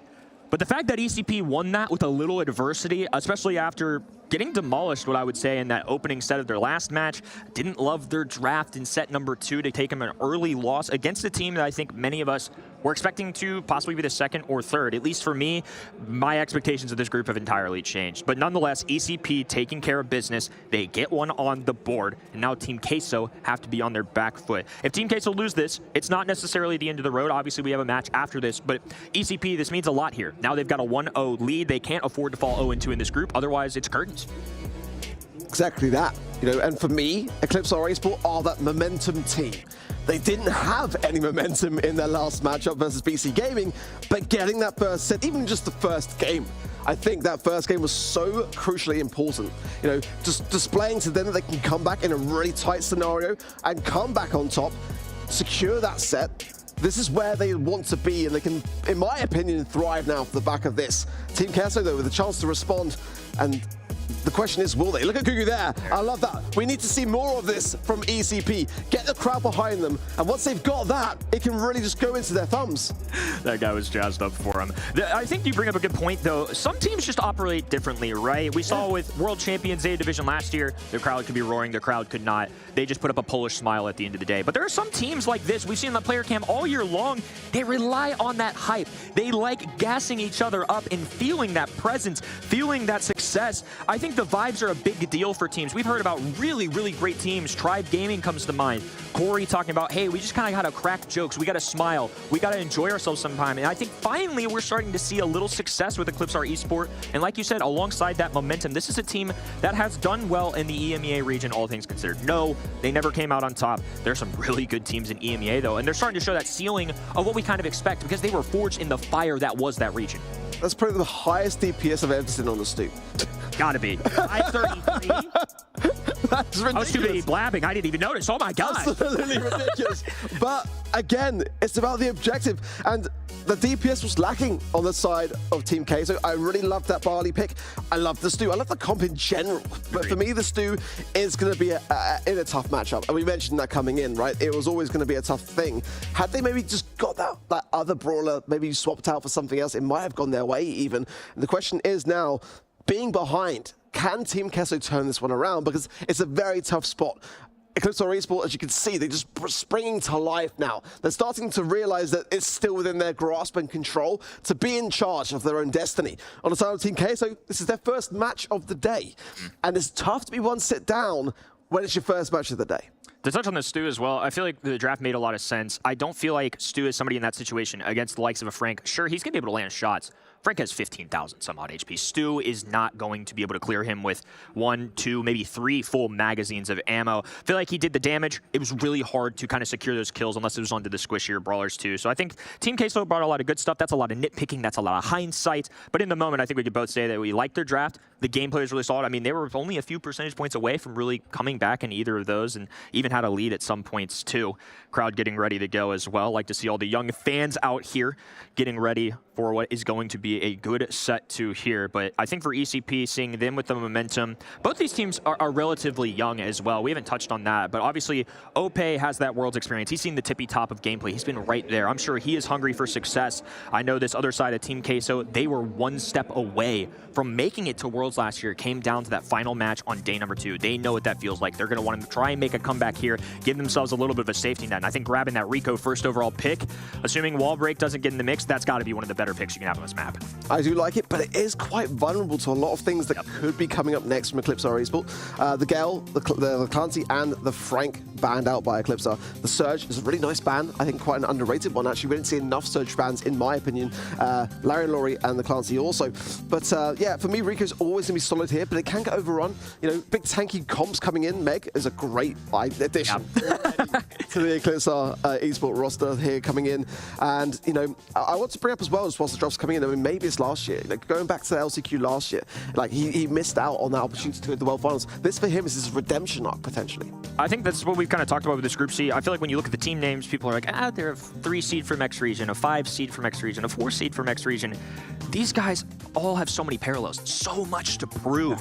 This is the pinnacle of the sport. They're going for glory. They want to make a world final. Some of them have yet to taste that. Some of them have been so close. They're trying to follow up on a dream. They've been working hard for it all year, and it all comes down to this. I think pairing that with a Buster, you go with this tanky brawler, but I think a big key here is that he can reflect the projectiles of Rico. They've got 2 brawlers that can handle this situation pretty well, and I think for Team Queso, we're kind of analyzing the bans a little bit. You see the Surge, and you see a thrower in Larry and Laurie. I think that's intentional. I think Rico was definitely at the top of their list, assuming it wasn't banned on the other end. Another Rosa selection here on center stage, though. We haven't seen Rosa a lot this year. It's really starting to show up now. Whenever I see Surge banned, I'm thinking they're bringing tanks. You know, that's kind of where my brain goes. And I mean, it's a risky thing to have ultimately because Eclipse Oracles have that final pick. And already, you know, we've seen some good success rates with it on this map. I don't mind it at all. But I always just feel like there's that ability to really hard counter when you've got that 3rd and final pick. Team Queso don't seem that bothered by it for now. I'm curious to see what they're going to be pairing with this Rosa, in all honesty. Maybe a tank counter wouldn't be the worst of ideas to take it from the hands. And that's a great idea. I think so too. I think that was the play. But there's still many a counter to Rosa here that Eclipse Esports can pick up if they even want to. They might just decide to go on the aggressive. I know Chester's got a ton of fans at home, but I feel like it took the pro scene maybe a little bit extra to kind of see what he can really do. With that RNG factor in him, when you're playing ladder, it can work out all the time, right, into those random matchups. But when you're in a draft setting, when you have to calculate, what can the other team pick? What do I need to remove from the equation? And you're also relying on drawing good supers out of Chester. Sometimes that can be a little bit risky. On the other end, oh, it wouldn't be the postseason without her. I mean, last year we saw her at Sun, but Shelly into Rosa, it's a tale as old as time. It's the hardest of hard counters at times as well. I think, was it you that was backstage with me when we saw STMN take this against Luminosity? I was saying, why are they not bringing Shelly here, actually, as a counter? They went with the Primo. It works really, really nicely. Sure. But, like, I mean, for me, there's nothing wrong at all here with bringing the Shelly final pick when you're staring down the gun of a Rosa. I really like this from Eclipse Esports, and we've seen in the past this year, I think it was OP with that Shelly in the monthly finals, just absolutely dominating with this pick. And I feel like if Team Queso aren't prepared for that, they could have a very, very tough set here. Yeah, I believe you and Uber mentioned it. This is kind of a different way to solve the equation that Stamina Esports were going with earlier. They ended up picking the El Primo, but in terms of brawler compositions on the other end, obviously Rosa, a similarity there. Rico and Chester are a little bit different, but I think the sentiment is still the same. We want something to shut down Rosa that's aggressive, that's going to blow this map wide open, and that's exactly what OP does here. A second takedown. Now Gugu trying to close the gap. BBS with a super available, an accidental pass right, a super shot in. What just happened? That's a tough look for Team Queso. A really tough situation, but you really don't want to be passing the ball there, do you, really? And Eclipse Esports took full advantage of that, but they did position themselves accordingly to ensure that there was less of an opportunity for Team Queso to get that ball clear. But that's a very early start. And now ACP can just kind of take their time with this. They can go on the aggressive if they choose to, but now the map's opened up by OPE. JXCR's not going to really have to do much at all if OP stays on him. And that's something we didn't mention, too. I mentioned right as Rico got picked. Got to watch out for the wall break. And now we've got a hard counter into the Rosa, who's dominating this right-hand lane. Rico has less walls to bounce off of, and it's just a lone Brian out here. They're fending for their lives here early. Again, OP is so dangerous on the Shelly pick. He's just going to stay on JXCR this entire time. And everywhere he goes, he will be the shadow. Reese has got the hypercharge, and we know how effective that can be with this Rico pick. But Team Queso are on the back lines here. Hypercharge popped from both JXCR and the Rico there, but not going to find the most amount of value from it. Mavis is there, getting some good swipes in. Gugu's healing up along the way, and this ball is going to trickle in. Eclipse Esports now on match point. This group's getting spicy. If we see ECP win that, keep in mind, if we get to a scenario where things turn out to be 1-1s across the board, tiebreakers come into play, sets one come into play, every single game matters, especially in a group stage. We saw that the World Finals didn't quite come into the mix, but this might be our real opportunity here. If ECP win this match number 3 becomes even more insane. The stakes are growing higher and higher. Team Queso have to find a way to turn this around. A much better start from Queso. That's a very important takedown from Maybe it's there. It really is. He might be able to take the ball and run with this. Reese has the super though. He's using it down the map there as well, but it's going to be leaving things wide open. A bit of a miss, to be honest, there from Team Queso. Another blown coverage, and it's going to lead to a scoring opportunity for ECP. Supers available for the other end. A little blow up. Brian getting a good draw from the Mad Hatter, and now being pulled in. Joker can't do a thing about it. Reese trying to move down this left-hand lane, but it's OP staring at it with a shotgun. Great response, though. Will survive with 200, dropping another one. Finally, Mebius takes care of business, but he is knocked out of mech. Well, a difficult position now for Team Queso. Honestly, a good slow from JXCR, but where's the follow-up? That's the thing. Mavis is vulnerable as well. He's not even a mech, and there was nothing. It was just a waste of a gadget ready for me. Now back in mech, and JXCR low. He's probably going to go down here with a swipe, and he does. Leaving things wide open. Gugu's making plays off the gadget as well. He's going to connect onto Reese and the ball to the right-hand side, and Eclipse Esports will have done it, and they will survive on. This just got a whole lot more interesting. Obviously, things would have been easy if ECP ended up falling short. They're 0-2. They're out of the equation. It's just a battle for seeding. Now it's a battle to make it. If you go 1-1 here, it's going to come down to tiebreakers. This could get crazy, Arc.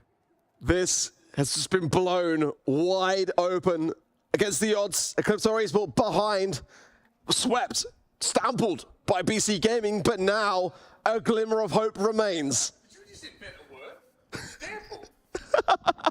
It's like stomped and trampled and yeah, I like that. It. Stampled. Okay, well, before we get ahead of ourselves here, right? What you're suggesting would require Team Queso to beat BC Gaming. Yep. Come on, guys. How likely do you feel like that is after sort of seeing this result here, knowing what BC have done? Today. Have they? What thing has happened today that's weirder than that? Yeah, go on. Stampling aside. Yeah. It's a wild group. Yeah, Homie ain't cooking. Perhaps computing. Homie ain't cooking. Restart him. He's somebody down there. PC again. Turn him off and back on again. Yeah, no, I think something weird has happened, but People just I can't name it. This is what happens when people just let you say things and don't hold you accountable. The one time it happens, you're like, let's have a look at this game, though. Look, ECP, we were pretty critical about the drafts, I think, in their first showing against BC Gaming, right? Here, though, they look solid. I would say it looked like it was meteorically different, but the confidence they brought in was good. I've also got to point a finger and say, where Queso? Because I looked at Hot Zone. They had great damage numbers, right? They're putting pressure down mechanically. It seems like there's no issues. Is it like on a macro level that this team is struggling? But what is happening? They're coming out of these games with good stats. Eclipse Esport are a momentum team. Yeah. Once they get off the mark and they get that crowd cheering and that response is there, then it certifies to themselves that they deserve it. And they start to bring themselves into a new realm. Gugu trying to get the crowd going as well. Yeah, exactly. And we saw as well in the Grudge Match documentary when OP's down in the dumps and he's like getting that team back into the mentality that they've got to be in. And I think that goes a long, long way. When you're down, it's not about what how you're feeling at the time. It's like what you do to respond. You got to react to the situation. And that's exactly what they did. MVP here going to be Ope over the course of that series. Spiritual leader for this team, I'd like to think. And I think Eclipse have been able to avert a pretty dangerous situation here. Come out not only to win this game, that's one thing, but to do it in such a style. They firmly cement themselves, I think, as like the #2 seed out of this group after what we saw from BC Gaming. And we'd have to see a Team Queso who have looked, honestly, scared stiff out there, like really struggling to sort of put it together, struggling to, give a count of themselves. They might be facing the most rapid exit from this LCQ of any team.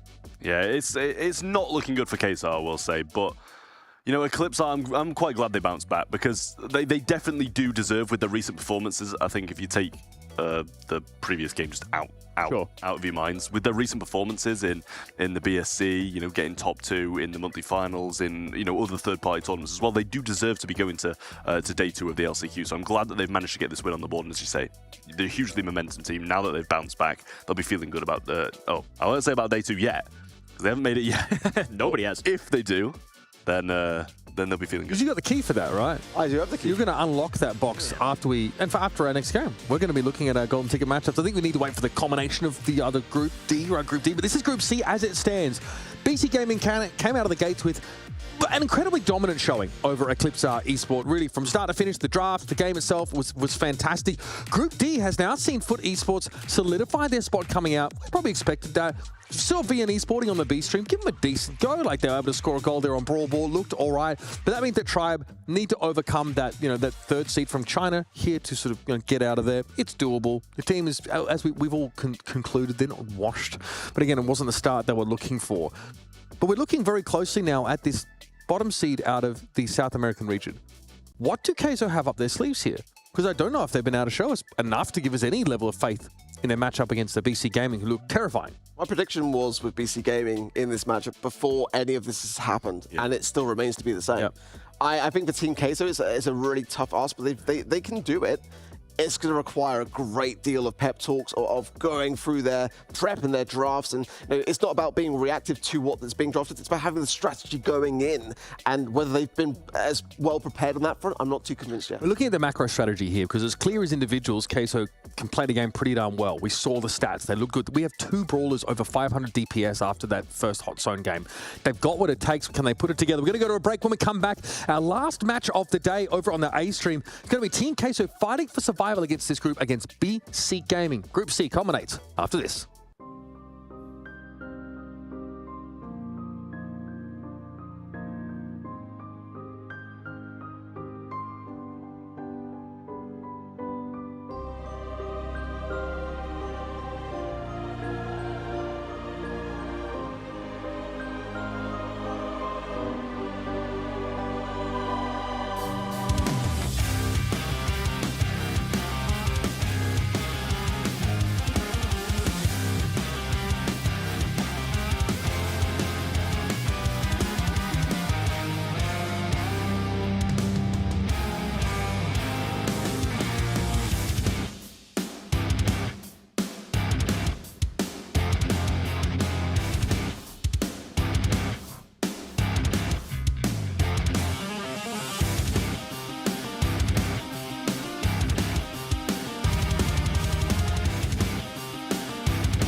To the Brawl Stars Championship last chance qualifier powered by the Snapdragon Pro Series. Well, we are almost tied up for the day, but one more match remains for Group C, and it is going to be set to be an absolute bang. I love you said tied up. Was that intentional? We do have the potential loosely in the... You're not a fan of that, are you? No, I respect that. Normally you're so... Yeah, I was going to say you're so gung-ho for that That was stuff. respect. Pretty intentional, by the way. Absolutely. If Team Queso, come on, you got to own it, brother.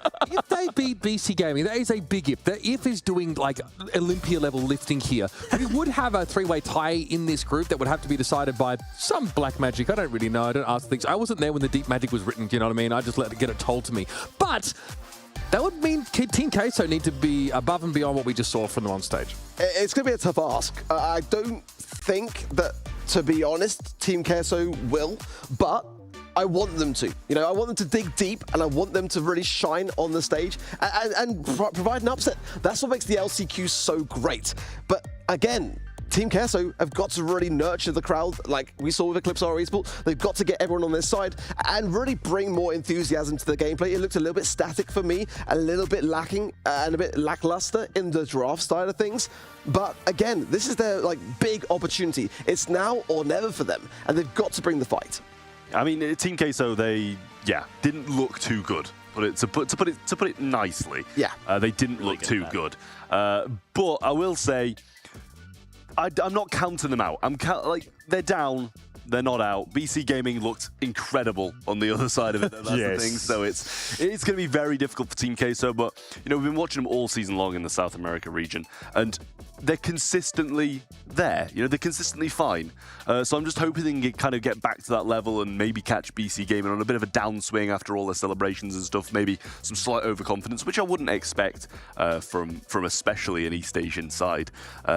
So I doubt Team Queso are going to be able to do it, but I also kind of hope maybe they will. Coming off the stage, also like cooling down a bit can be a little bit tough for some teams to come back from. I think like you'd rather be Eclipse and play like, you know, back-to-back games, warm up on the stage, get used to it. So that's a minor thing. I mean, yeah, damn, I had Team Queso predicted. Yeah, don't worry about it, honestly. Everything is made up and the points don't matter on this show. It's all good. One thing I will say, though, is that when you look back at ECP versus BC Gaming, like, Eclipse Esports lost more convincingly so than I think Team Queso lost to ECP. So, like, okay, very different squads. But a transitive property, big fan of that one. But if, you know, if Team Queso can take that same approach and use this downtime to really collect themselves, there is the possibility of just wiping the slate clean. I hate my prediction. I hate holding the line. So much. I'm holding the line. How much faith we had at the start of the day. Yeah, well, I thought more. Maybe we'd see more from Team Queso. I hate that prediction now. I would definitely change it if I could. I mean, is that me, just the only person on the desk siding with BC Gaming? Yeah, I mean, yes. I think I need a crown here, Trav. Where have you hidden it these days? They haven't won yet. He hasn't had it in mind. Well, I'm just saying. I mean, there's a thorn bush out there if you want to prediction Jesus. We'll work out. I think we can do that. I'm looking forward to seeing Foot Esports tomorrow, by the way. Just putting that one out. Any particular reason for that? I mean, probably because I was the only person that thought the okay, gotcha. Gaming. But thanks for that's besides the point. BC Gaming is where we're currently at with Team Queso. So, but you know, for BC Gaming, they've thrived today. They've really impressed me, and you know, we've said many a time that they really doubted themselves in this competition. So, you know, the question now is, can they be consistent with this new revitalized look for BC Gaming that is getting results? I think they've been consistent over the whole year, honestly, from that, you know, the APAC region. Kanga's tweeting like, oh, maybe I was the problem in the end. I'm like, I don't think so. I just think you come from a really strong region and you went up against an Eclipse team who weren't ready for you at all. Maybe who knows what it was. So I think they need to start believing in themselves now. Maybe this is not the time to get overconfident, but I do think they had to realize, wait a minute, damn, APAC's really good. We are good as a result of being able to hang. I hope that really, drives them forward. This renewed or this newfound sense of confidence and faith. They looked more surprised than we did that they won, and I think that's an issue. I think that's an issue. Have some confidence in yourself. I'm still upset about that quote. If you don't believe in you, I'm not believing. Yeah, that's for certain. Look, sandbagging. Like the day 2 bracket, it's locked in a box. I'm keeping my predictions locked as well. I'm doubling down. I think there's going to be chaos. Let's let Team Queso put us at 1-1 and just let. It's been a crazy year. What's one more? What's one more crazy match? You know. And after that match, of course, we're going to find out what the matchups for tomorrow are going to be. I mean, that is there are, like we mentioned earlier in the show, there are no easy games left for any of these teams, right? Basically, we have 4 certified, guaranteed bangers, out of the box. I'm excited. Good pun. You did it again. Yeah, that was good. That was great. Own Good it. one, man. Own it. Own it. Oh my word, it's been such a phenomenal day, honestly. Some great results that I think many weren't expecting to see, and this is what I love so much about the LCQ. It's just how we see the first glimpse of the World Finals, and we see things that we're just like not expecting to be the case, and some teams that are falling behind, some teams that are just the biggest of underdogs coming in and making a name for themselves. I mean, who would have thought coming into today that we would have seen the first LAN win for mainland China? Yeah, that is an amazing story, I think, and we're seeing it happen so early, especially because it's never been harder for mainland China to compete at Worlds. Now they don't get guaranteed spots to come through. But I want to remind you guys that LCQ teams at last year's Worlds made incredible runs, right? Who were the LCQ teams? SK Gaming was an LCQ team. Yep. STMN were a bloody, So these teams are all primed to make it through. If they make it through LCQ, they can do damage at Worlds too, no doubt. Well, Trav and Kenny are going to take the reins for BC Gaming versus Team Queso. Guys, take it away. BC Gaming versus Team Queso. Final match of the day, Trav. It's going to be an excellent one here. Both sides getting ready to rumble. Team Queso versus BC Gaming. The audience packing it out. Some good fans smiling and waving as well. It's going to be an awesome conclusion here. Just checking you can hear me. Yes, I can. Through your headset. Yeah, I hear you. Okay, perfect. Because my earpiece is just gone, so it'll be completely fine for now. But when I get a chance, I'll definitely get that fixed. BC Gaming versus Team Queso then.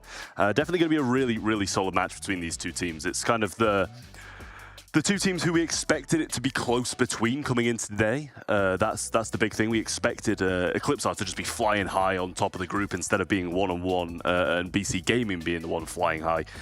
This is the kind of match that we expected to be the decider. And it still can be, don't get me wrong. But also, Team Queso are coming into this one as the heavy, heavy underdogs. I mean, no matter what, it's going to decide things one way or another. Either we're getting 1-1 and we're going to go down through tiebreakers, or BC Gaming clear, they go 2-0, and Team Queso go 0-2. It's just the reality of the situation. Honestly, this BC Gaming squad has surprised me. And jokes aside, when we look at that BSCN interview that they did, shout out to those guys once again. Ark mentioned them earlier, but they've done some great stuff for the community. The magazine that they put out, really resourceful. I found myself going to it to try and find talking points. Like I read that quote earlier, they said we are, quote, one of the worst teams here. And now they finally get a victory. I think Uber brought up a good point too. You know, every year I feel like when we get to these international events, we have an idea of what all these regions are. The big bad EMEA. NA has been battling all year. And there's always some crazy stuff that happens. Just like last year at LCQ, we thought this APAC region was going to dominate. Good example, Chasmic Gaming EA didn't make it to the next day. We had some really good North American teams not progress forward. This BC Gaming team might just be one of those teams that surprises us. Yeah, I mean, that's the thing for me. Like, the Chinese teams, obviously, they can't really speak too much on the global stage. But the East Asian teams, APAC now, sorry, always seem to just be very quiet all year long. And I don't know if that makes them doubt themselves because they're so, like, non-vocal in comparison to Europe, comparison to NA, who are always chirping, speaking on Twitter, on social media. Bigging themselves up. We do love the chirp. Exactly. And that's the thing. They keep quiet. They let their skills do the talking. And so far, BC have been letting their brilliant skills do the talking. Looking to do the same against Team K. So we're heading on to Double Swoosh. And Rico going to be the first pick. Not really something I'd usually see it on Double Swoosh. So it does make me kind of rethink it, but BC Gaming going to follow up with the Meg and the Buster. I much prefer those. More of a Hard Rock Mine kind of brawler, right? In Gym Grab, it wouldn't be weird to see him in this game mode. I think Rico's a really strong brawler. It's just on this map. More used to seeing Rosa and Chester. A little bit of an untraditional mid situation here, too, no matter how you spin it for Team Queso. And here comes Shelly. We saw Primo. We've now seen Shelly a second time be the option to try and counter out Rosa. And honestly, if you look at BC Gaming's side, they have so many health points distributed amongst them. Every single one of them are powered up. Sure, they have Rosa on the other end. Chester, kind of that medium range. Rico, a little squishier if a Shelly gets on top of him. If a Buster starts reflecting stuff, if Meg gets a baseball swing and a forearm to the face, what are they supposed to do? I do feel like an underrated stat, health points. At a professional level especially, the more you can have, and they have good matchups on paper, I feel like BC Gaming are probably favored here, right? Yeah, no, I feel the same. I feel like Rico was just such a weird first pick. Like, it seems like such a waste of a first pick. Not just weird. Like, they didn't have to. They could have reserved that. You know what I mean? They didn't have to reserve it. You know, they didn't have to reserve it all because Rico, you just don't even want in the slightest, I feel, on double swoosh. Right. They could have just saved it. They could have just waited. They don't think the enemy team's going to take it, but they took it first overall. Just a really weird thing. I agree. It's very, very odd to take Rico first on double swoosh. I'm waiting for it to be a completely different map and just switch onto hard rock mine, and then I'll take everything I've absolutely said back. Oh, fair enough. But yeah, no, it just feels weird. I really like this this BC gaming composition. I'm going to imagine maybe we're going to see Buster through the mid. I don't know if Meg is Meg really a mid brawler here. I'm not 100% sure. Yeah, you know, ideally you're going to want Shelly to take on the Rosa, right? I feel like that's just a textbook on paper, good matchup in general. I think Chester probably has to mid for the other end, and then I think you bring up a good point. I mean, Meg is more of this short-range brawler, but kind of wants to play the range a little bit more than somebody like a Buster here. Let's jump in as we see BC Gaming taking a strong start, and it looks like a little bit of a change-up compared to the draft we just saw. So that makes a little more sense why we don't see the Rico. Let's break this down. We got Jesse, Sandy, and Frank. On the other end, we see Meg and Buster. The change-up here is going to be the Gene, though, so I feel like we have some mids that make a little more sense. Yeah, no, this is a bit more like it. Geki's going to kind of handle it himself on the right-hand side there. Shoots 3 shots straight into the Buster shield and took the full force of it bouncing back. Rees down this left-hand side now, taking a few shots to the faces. Sandy just gets it super beautifully. There's the hypercharge, the slow to follow up, but down he goes. Geki's going to use the hypercharge himself, though, and get some brilliant shots. Another super to follow up, but that gets bounced back to him. And everything was going so right for BC. And now it's just gone so wrong. What a reversal! Frank just pummeling his way down the map, and then you just throw up a little shield, hits himself in the face, and he looks super goofy. A missed pull there. That would have been a coffin for them. It would have been Team Queso running away with this one, but now they can kind of stuff Geki back a little bit. Can't use that super anymore, and Buster going to be a pretty good matchup, all things considered, now that Frank's at this HP level. Yeah, you just got to try keep him low and pepper him down at that range. You know, being within that range, we can get in, get out kind of thing. There's a beautiful slow again, but sadly the Sandy's just not able to do anything once more, but the bounce back shots from the Buster just keep the gems within reach. And one more spawns on the Team Queso side to start the count, but here comes Geki with the hypercharge. Brian with a nice bounce back, but I don't know what he's expected to do here. Needs the pull at the last second, perfectly timed. Gets a swipe, 6 to go, super going down. The reflection goes through. Jesse turret cornering them here. Everybody wipes. Brian just there to pick up the remains, and it's going to be another countdown, but TQ are up against the wall. I'm just so confused why they didn't just get 1 gem out there. That seemed like it was going to be pretty easy to do, just get a singular gem against that Gene, retreat behind the Jesse turret and survive. But chose to not really take that aggressive route. Not sure if a gem's going to be spawning in time here, but Reese is covering the spawner anyway. Oh, just comes in, and that 1 gem just stops the count for Team Queso, and now BC Gaming back in a good position, but they need to be wary of that Gene pull. There's going to be a photo finish. 1 gem spawning on the side of BC, meaning the next one's over there. Brian with a missed pull. This is bad news for the red roster. Geki swiping away, super from Joker to counter here. Riz going to move down this right-hand side. Low HP for Brian. They need to pick up a gem in quickly, but they need 1 more. 6 seconds on the clock. Down goes all the gems. A teammate being knocked out of mech, and they get to 12 just in the nick of time. Not that it matters, because it's still going on. The countdown does still go for BC Gaming as all of the gems from Team Queso fall to the floor. And now that they have 25 in hand, this is going to have to be a huge, huge reset from Team Queso. And only 4 seconds on the clock's not going to allow them to do it. What a long first game we've just seen, so back and forward. But BC style on top. It's a marathon to kick us off here for game number 1. Very interesting one. I know we had some doubts about Team Queso coming into this one just after the performance we just saw, and especially considering that BC were so convincing against ECP, somebody we regarded to be very strong in this group. I think that's a good fight. Obviously, you need to get some on the board. At the end of the day, if you're not winning games, what difference does it make? But I do think that they're certainly contesting this one. I think dealing with the Buster, it was really good of him to match up against this Frank to get all those reflections. They just got to keep that energy up, and I think they maybe can break away.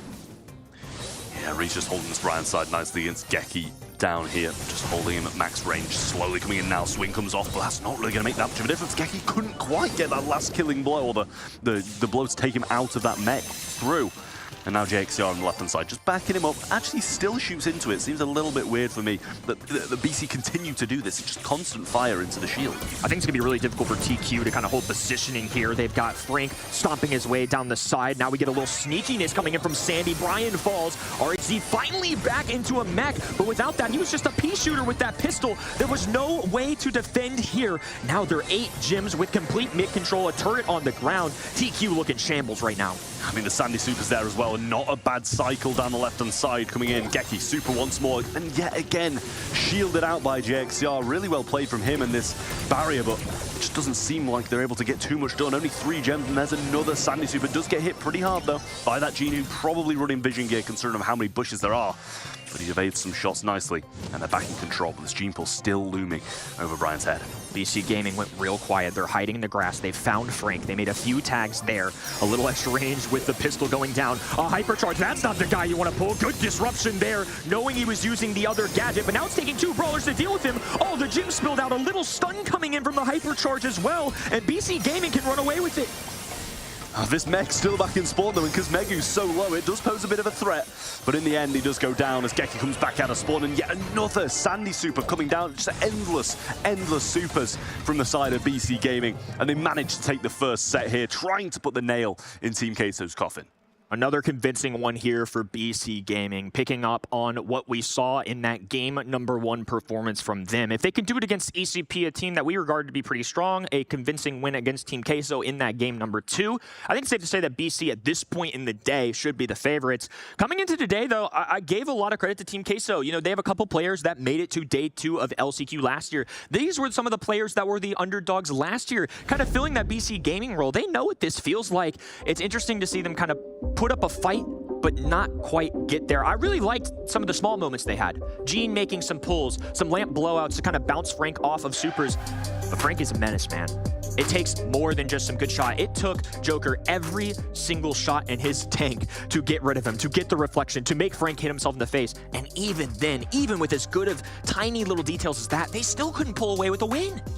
I mean, Queso, they did play it well. They had some really good moments. The amount of barricades that were just bouncing back shots and getting kills was absolutely unreal. But BC were just relentless. Time and time and time again, just absolutely hounding the gem carrier. And it's, you know, Brian stepping out of line maybe a little bit too much and risking the gems. Reese tries to, you know, recover them, but that's just never going to go to plan when there's 3 people surrounding you.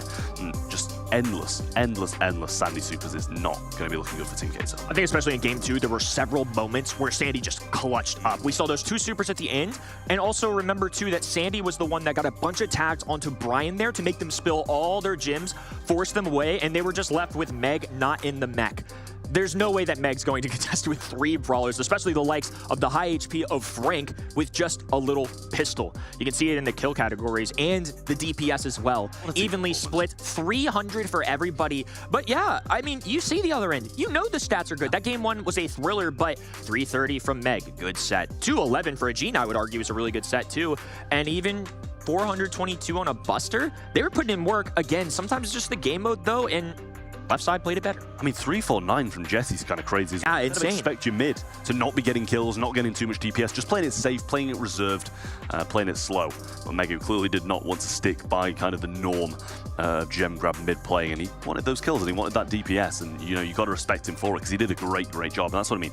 Great team play out of them, 6 kills each, pretty similar DPS across the board as well. It's just all round great team play. Now we're down to the final life for Team Queso. This is a group stage. If everything goes 1-1 across the board, we're going to get some crazy tiebreakers. But if BC Gaming take care of business here, they will be advancing not only to day 2, as the #1 seed from this group, something that I certainly didn't expect. Before the day started, I had them as the 3rd. They weren't confident to me. It's a team that said, hey, we got kind of lucky throughout the year. I should have known better. I casted this region all year long. Angelic at the time, now being picked up by BC Gaming. This is a group of guys that are newer to the scene. They don't have this lane experience. Team Queso is super young, but they've been at this stage before. Brian, the only one on that roster who hasn't necessarily seen the big stage like this here in Cologne. They're getting ready to go for one more draft. Team Queso have to find a set win here to continue their tournament lives. And BC seemed to be running away with it. That's the issue. They looked pretty convincing in that first one. Team Queso had their moments, but BC Gaming just seemed on top of what was going on. Whenever it happened, sometimes they were even providing some shots back on themselves with that Buster Shield, but we're heading on to Shooting Star in Bounty. A bit more technical, a bit more sharpshooter. We did see it played earlier in quite a different fashion with the Max, the Gene, and the Carl, going back to those 2021 days, but this time it's different. We're starting things off with Angelo, with BC Gaming, the Mandy, the Nanny, forgetting brawler names, and the Tick bans. Actually, maybe we're not. We're going to see the exact same. Max coming through for Team Queso, but Gene is going to be banned out. 8-Bit's going to be banned out. They're going to select the Byron and also Piper to round things off in the bans. A lot of sharpshooters off the board. I don't mind the Angelo pick at all, especially considering that you no longer have Mandy, Nani, or Piper in your pool of brawlers. Seeing 8-Bit banned is kind of an interesting one here, too. I think Angelo, a little bit of an unsung hero in this current meta. I know he got nerfed to the ground a little bit compared to where he was, but he's still really darn good.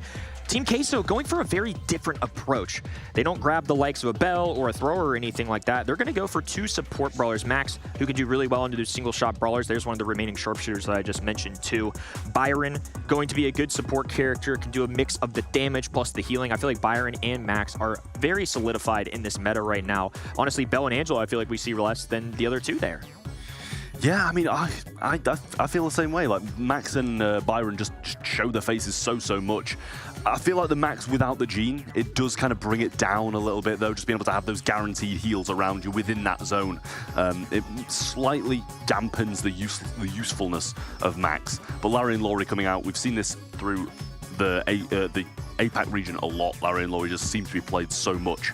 And playing him in mid here, going to be pretty decent. Have that mid on lock. Waiting for that Max to come aggressive and then kind of just backing off using that Laurie to keep yourself alive rather than on the attack. Team Queso with a lot to think about here in the next 15 seconds. They need a brawler to put their faith in to continue their tournament lives. Larry Laurie going to be a great thrower here. Angelo for the long distance, one of the better sharpshooters in the game. Bell, jack of all trades in this game. The nest eggs. I doubt they elect for something like the bounce shot or the reverse polarity or anything like that. But the marker, a huge deal.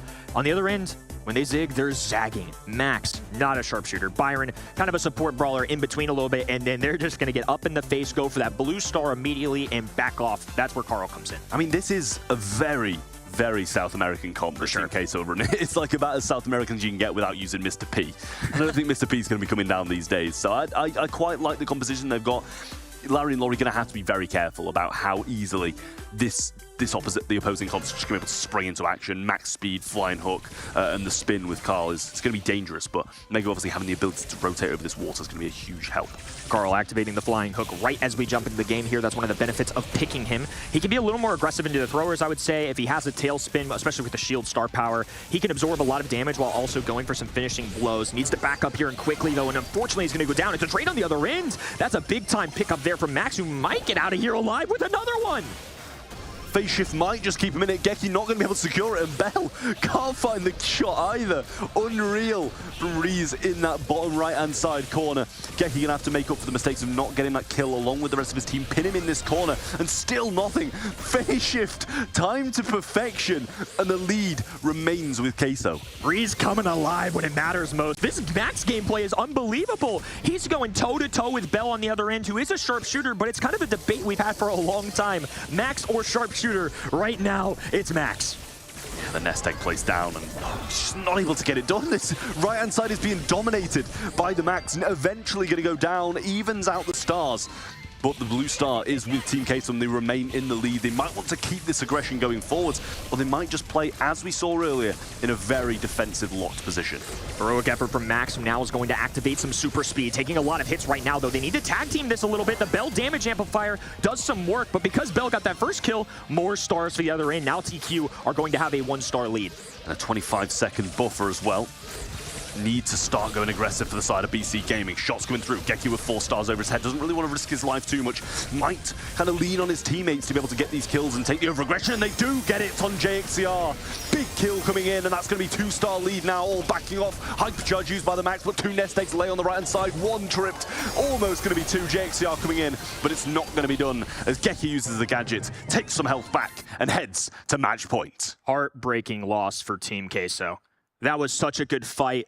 Such a good performance from Max. Still not enough. They got to close out in those last 15 seconds. When that kill came through and they were down stars, they did not have the positioning to return. They had 2 brawlers who could not get across the map quickly. It's really difficult for them, I think, to overtake. Really bad positioning for them, and now it's not going to pay off. Team Queso looking to game number 2. They're facing a match point. BC Gaming, 1 away from being the #1 seed from this group going into day 2. Yeah, brilliant stuff from BC Gaming. Team Queso can't really do too much. They played that one really well. Like, Reese on the right-hand side was doing absolutely incredible, but it just couldn't last. Eventually, he was going to go down, and go down he did. And BC Gaming took advantage of just that. So only 1 game needed. And Blue Star somehow not being collected by Team Queso. I was about to comment on that too. Really interesting approach. They didn't get to the blue star first, and with the flying hook gadget, you're kind of guaranteed that. Maybe they didn't like the positioning they put in themselves last time. Megu, though, going to trickle down. Not the only brawler with the poison capabilities here. Skeki's going to fall weak as well. Team Queso with a strong positioning now, only a 1-star lead. They want that blue star ideally, but this will work for now. Yeah, phase shift into the speed. JXCR is going to bounce into action. Megu's so low, JXCR gets traded out. Reese might go down too, but yet another phase shifter. Time to perfection gets him out, and Team Queso remain in the lead by just that singular star. Reese having himself a set here. He needs to hold on for at least one more game. Ideally 2. 1 minute on the clock to go. Long-range sharpshooter affair on the left-hand side while Larry stays hunkered down behind these indestructible walls, and they're just going to let Reese keep working his right-hand side, doing a great job of dueling against Angela, who's switched over. Sagioki over the left-hand side, just playing it slow, waiting for these nest eggs to be tripped, and having them there as a defensive measure. If they do get these kills and get the lead, it's going to be a huge, huge thing down the left-hand side. Brian so low, holds off on the splash, and JXCR so aggressive. Oh, I was so confused why he did that, but the splash just about keeps him alive. That was such a weird play. Now the hypercharge comes in from Reese. Defensive measures all used. Geki being pushed down. JXCR so low again. And a gadget to push him up. And Reese caught out of position once more. They're over-aggressive for no reason. And with 15 seconds to go, they have to fight for their tournament lives. 1-star lead, 10 on the clock, they pile up another. Geki falling low here, 120 HP, and with 5 to go, not enough space to get to the other side. It was a close call, but Team Queso held on for dear life, and now it'll be a double match point here for BSC Gaming. I mean, some really good, recovery from Team Queso after we saw the Max go so aggressive down that right-hand side and put himself in just a position where he almost cost the game himself. So huge props to Team Queso for being able to bring that one back and still win that game, keep themselves alive. And now only one game away from heading to this third and final set. But BC Gaming still remain in this match point position. If they win this, they take top of the group, no questions asked.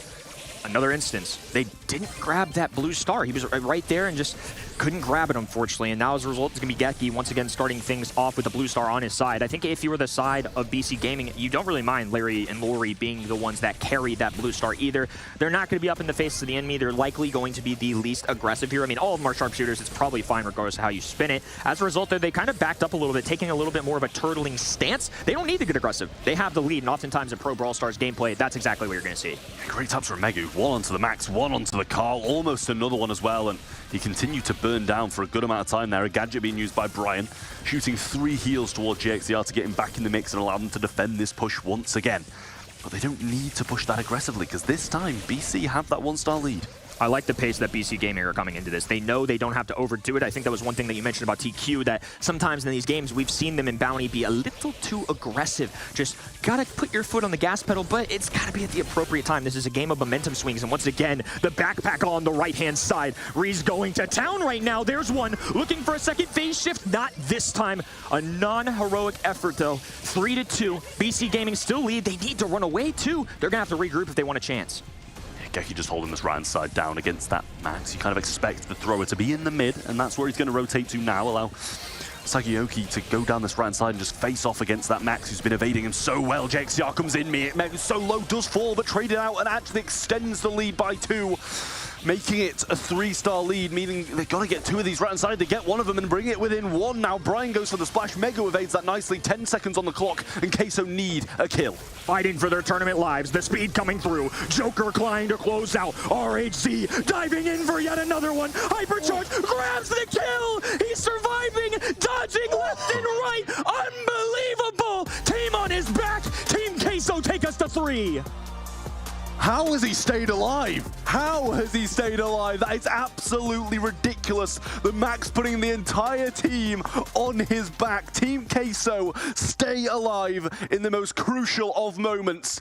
A tile away from being sent home, seconds away from being put in their grave. And Team Queso hold on. Let there be chaos. That's what I'm saying. It's 2024 and Brawl Stars wouldn't have it any other way. Reese, an unbelievable set. Sure, at times we saw him get maybe a little aggressive. Nearly cost his team a set. But you know what he did? He also clutched up at the very end when it mattered most. Look at the jukes on this right-hand side. Little freeze frame moment there. Goes for this, and he goes down finally. Still a 1-star lead. This game number 1 was a close call, but it ultimately went the other way. It was 17-11, but this game 2, this end of game 3, was special from Team Queso. That max pick, that draft was a really interesting one. No true sharpshooter. We have the Byron in the fold a little bit here, but in this game number 2, a little slower pacing, all the action unfolding in. Sometimes we see that, and then this game number 3, they came out swinging. We talk about these notable performances. The max from Reese is going to be one of these that I remember. I mean, you can't not remember that. That was an incredible, incredible performance coming out of Reese especially, but Team Queso as well. When Reese went over-aggressive in that second game, his teammates did make up for that play and got the kill back. Kill and damage-wise, Geki really showing his worth. 4 kills, 237 DPS. Rasaga was getting quite a few of those kills and not as much DPS. Team Queso a bit more well-rounded when it comes to it. Low shots, low damage, but they got the kills when it mattered. Absolutely. I mean, all that matters is the scoreboard at the end of the day, and that's exactly what they came away with. Kind of interesting to see Angelo be the first overall pick and the least valuable brawler in the kill category. I know he's lighting up the DPS feed, so I don't want to over-criticize, but you got to make those first overall brawlers count. You're kind of relying on Angelo to bring the value, and instead, it was more of Bell with the damage amplifier. It was more Larry with the assistance of Laurie getting that high DPS. Angelo was landing shots, but I think that may have been just the one tiny thing that maybe could have pushed them over the edge to get this win, because it truly came down, I mean, to the last 10 seconds of a couple games there, and having those extra tags, having those extra kills do make a difference. Yeah, they do. And I mean, it came down to less than the last 10 seconds of the last game. Goodness. A marked up 400, 4 stars to his name with a blue. Oh my gosh. I mean, that was the kill to flip the game, and Team Queso just managed to hold on. BC couldn't secure it, and the wall definitely helped him out quite a lot in that bottom left-hand side, but you still expected him to go down with the pinch that was on him.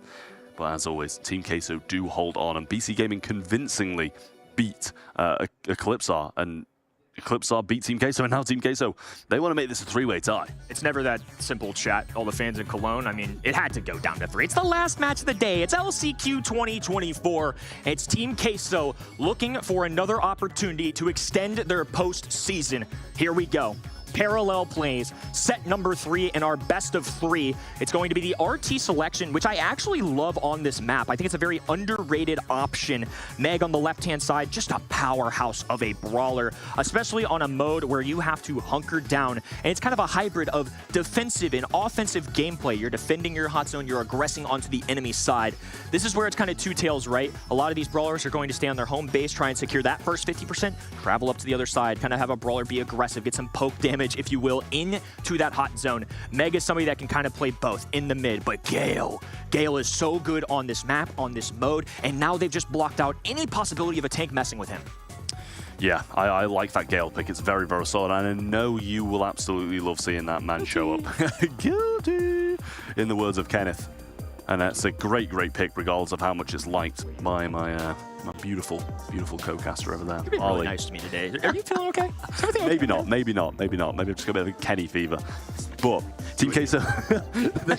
Many people have it. Yeah, no, I can fully understand. Barley going to be rolling in for Team Queso. Then we saw it a little bit earlier on. The Barley did work. I believe it was for Luminosity in their final game, which allowed them to go through. So maybe Team Queso will have the same look with that. And I think it was pretty much the same comp as well. RT was there too. And then they paired it with a Stu, which they still can do if they really want to. And I wouldn't actually hate that. No Larry Laurie, no Barry. Barley is certainly the next best option. Now they pair this with a very Latin got the LG comp. We've got the Stu. Yeah, I think Stu is going to be a fantastic choice here. I think this is the aggression that they kind of need, right? We saw what Batchy did on this brawler earlier. Curious to see who ends up playing it for the TQ roster, but that's the X factor. That's the, if this guy does well, we do well. I think RT, a little bit of a safe selection. Barley, especially considering the bans, like I mentioned, a very safe selection. I love having a thrower on this map, especially in the ones like Gale. It's not the easiest brawler to face off against right now, but if you have those walls to hide behind, I think it can work. Maybe. They block the idea of tank on the other end, and on their own side, they go for something really aggressive. Traditionally, Stu counters BB pretty hard, I would say. You can kind of just skate away, get your tag, skate away. BB can't close that distance. It's a really aggressive option into Barley, but she has to get up close. RT, if he drops the feet in the static, BB's cooked. this is just we're going for our comfortable aggressive brawler, I think, because I don't really see a rhyme or reason on paper why they would do this. There's better tanks. For sure, and I think better matchups too. This is just, I think this is not great matchups across the board for that BB. BC gonna have to work for this one. Yep. They've put themselves in a dreamlike position, beating Eclipse, are the favorites of this group 2-0 to start. And now it kind of seems like they maybe just don't want it as much anymore. Megu going to try and take down those legs. JXR defending that nicely on the right-hand side. Should be able to get the kill, but actually the TP back allows him to stay alive a bit longer. But Megu's still doing a good job, and Barley going very aggressive.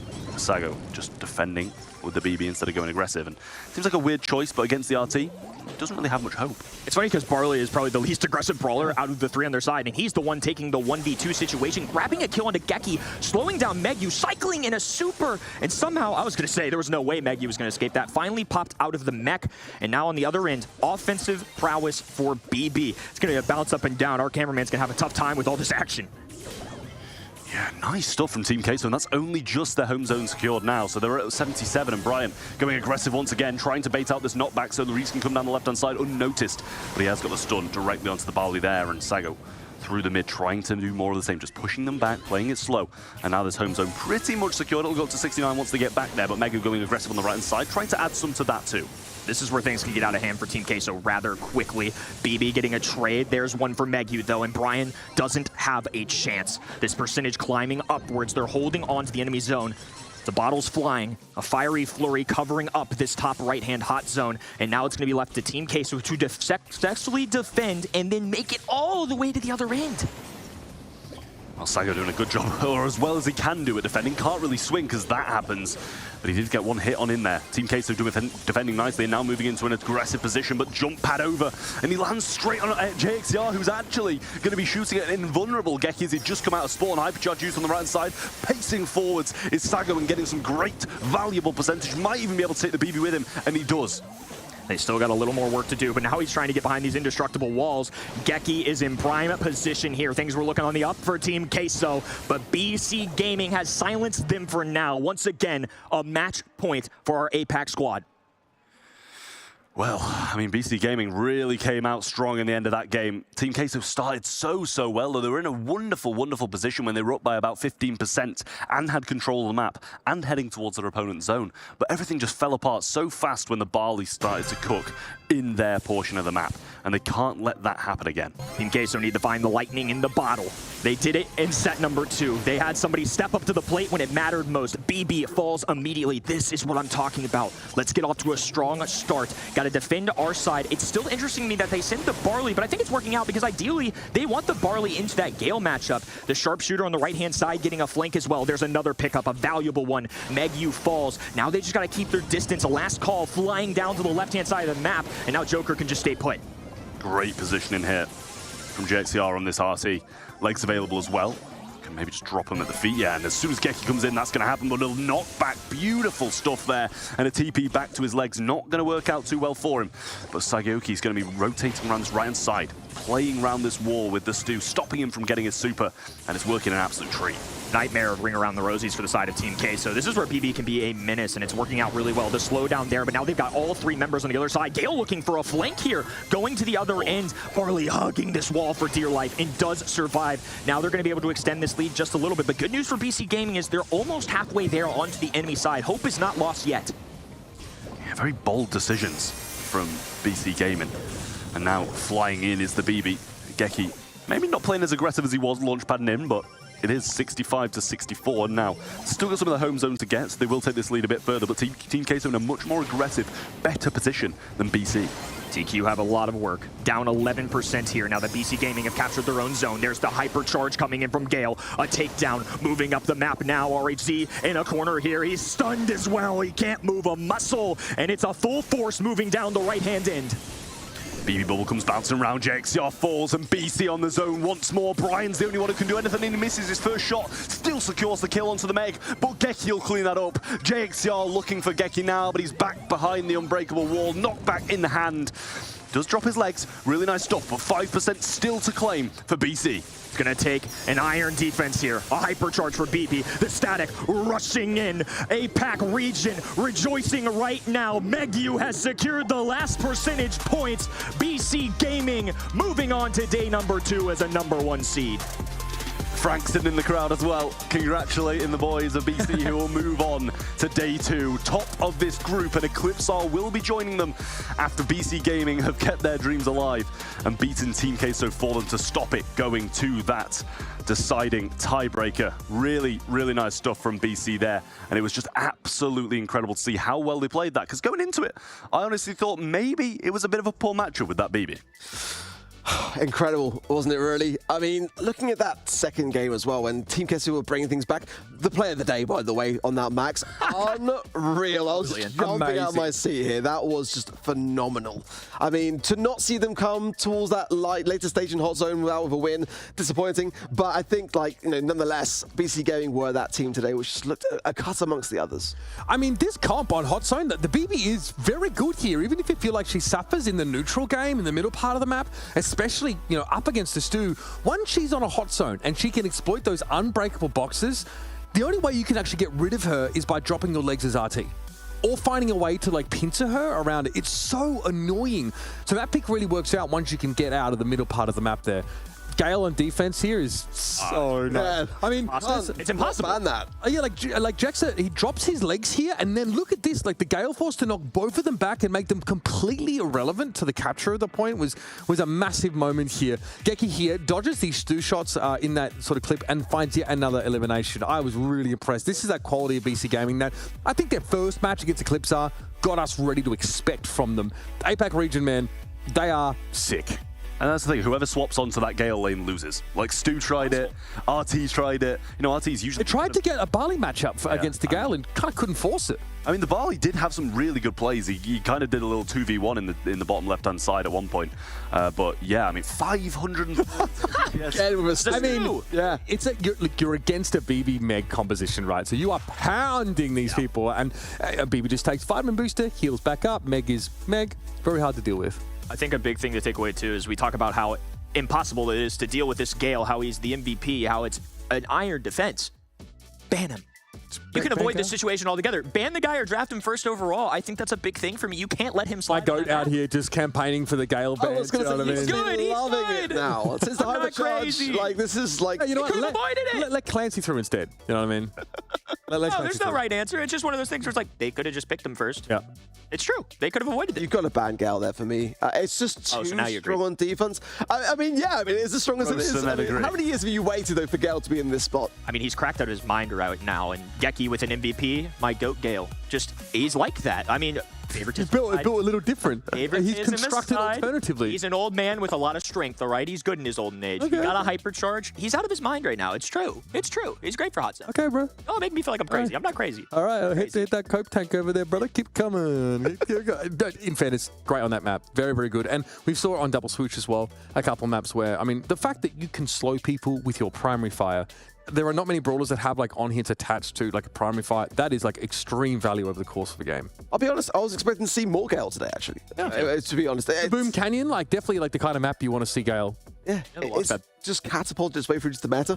And I think that... See what he did there, the jump pad. Yeah, again, another pun that I just keep... I'm here all night, guys. I'm here all night. Crazy. He's not actually. He's going to go sit in his room and watch the B stream, trust me. He won't be here all night. We're all watching the B stream, right? Oh, yeah, I'll be right there, dude. Yeah. I've already initiated. You guys are already on board for the You're bringing the pierogies. Oh no, darn. It's food for the party. Yeah, that's it. You gotta provide. But what a day one. I mean, if day two is anything to go by, I mean, we could expect more of day one plus the rest. I mean, upsets. I mean, you gotta remember, this is what every team has been working towards all year long, and years prior to that also. As you reflect back through the groups for Group A, of course, STMN EU. Bang on top there. Had some close calls, but nonetheless, were able to come through pretty strong, pretty assertively so. Luminosity, the 1-1 there as well, and commiserations there down the bottom. Reply Totem, Toxic Lotus, and Navi. Navi going out. You must be devastated. Absurd.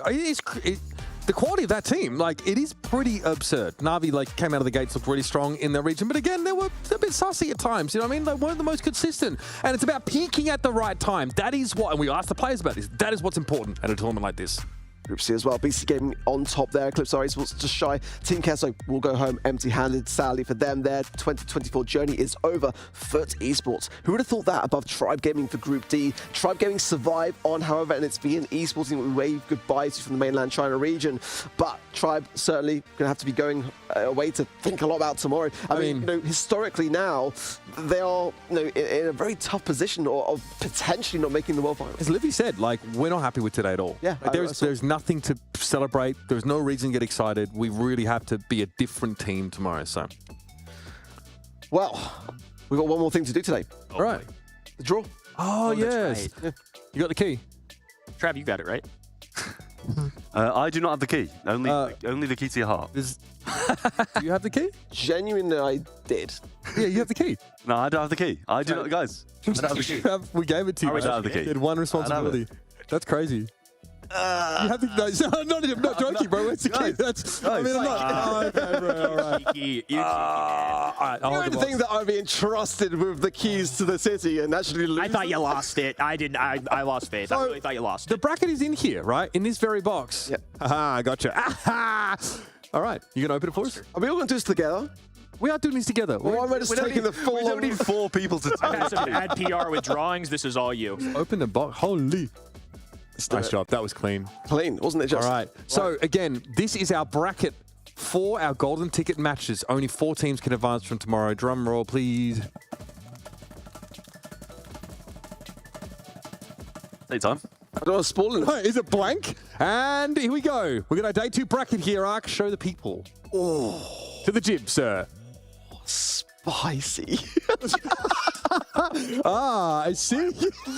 A bit of shot from there, maybe. All right. Can we punch in on that a little bit more? Okay, so it obviously has our group sort of position. So Group A, number 1 versus Group C, number 2. We got B. Okay, thank you. Just give it this one. God. Oh, that match number 2. There we go. What is this? Whoa! Oh my goodness. BC Gaming Luminosity. Okay, that's an interesting one, but Reply Tribe has to be And the a 2 highlight European game. teams. Oh! Did they really just give us a generic? That's so good, man. STMN versus Eclipse. I mean, we definitely need to see that Eclipse team look a cut above, I think, tomorrow. Because that team's looking good. Man, Drake's going back to Worlds. Bobby's going to make Worlds. That could happen. I mean, you're guaranteed to knock out an EU team in that first match. No. That's so sad, honestly. Wow. The rest of the world, We're going to lose the rest of the world will be very an EMEA team. Wow. I mean, there is the potential here for, to have sort of 2 EMEA teams get through. Reply Totem versus Tribe Gaming. Yeah. Damn, it doesn't get any easier for this Tribe team, does it? Nice. It really doesn't. I mean, that matchup as well. That is a strong spicy one. Tribe have got a lot of work to do. Yeah. And not a lot of time. Yeah. What are you supposed to do? I mean, you go back and watch the games, I guess, but you probably just need to drill down on the mistakes you encountered today, because I don't think Tribe are going to come out of today thinking they played squeaky clean, thinking they had all the right answers. I do think they're probably going to look inward a little bit, try and work on themselves a bit. This is it. 1 best of 5 stands between you and Worlds, and Tribe, after a rocky year, they could just get themselves there, have a couple months to prepare. 2 teams that made the World Finals last year that just now are in a position to fight it out for it. Yeah. I mean, it's just, it's incredible, really, when you think about it, that we're going to be facing the harsh realities of this. And, when it comes to predictions as well, I mean, where do we go from there? Jeez, we're cooked. Can we like very quickly talk about this Luminosity versus BC Gaming matchup? That one that was a toss-up. I have no idea what to think about that. If you saw that as a matchup yesterday, I personally would be quite one-sided. Yeah, I'd be LG. After today, I'm a bit 50-50. I'm a bit BC. I'm a little bit. Oh, yeah. You feeling it? I'm a little bit BC. I can't lie. I'm gonna sleep on it. I'll think on it. I'm still feeling. I still feel like I gotta go LG. I think I'm on the BC train as well. We might have some, usually the caster hive mind comes through pretty well for the most part. Yeah. We have our instances, Na'Vi fans, whatever. Hey, dude, wow, that's crazy, honestly. Wow. I mean, he went with Foot, it's true. And then Foot Esports, are they going to Worlds? I think they are. I thought they were the favorites. Toxic Lotus for esports. That's a banger as well. But It is a banger. Toxic Lotus stepping up in the way that they have. I mean, we've seen Toxic Lotus today just do some incredible things, making history for their region. I mean, it could be an incredible showing if they are able to do the unthinkable.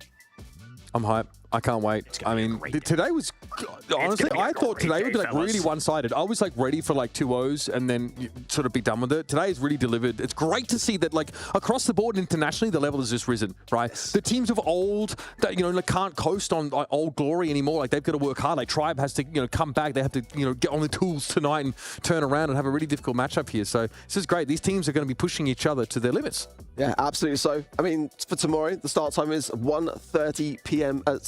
Not PM. Actually, yeah, PM. It is. I thought I was in my head. I'm thinking AM. 1:30 p.m. CEST. So make sure that you mark that in your calendars, set your alarms as well for it. Before we close for the day, any final thoughts? I honestly, I was glad to see Team Queso step up a little bit more. I really underestimated Foot Esports. And I shouldn't, because, I mean, these are players that have been around for a long time. Pekka, Motep, Jubilo. That's a quality team. And I think I was getting too excited about Luminosity. It looks like the issues they've been rumored to be suffering are still very much present. They've got to find a way to work around them.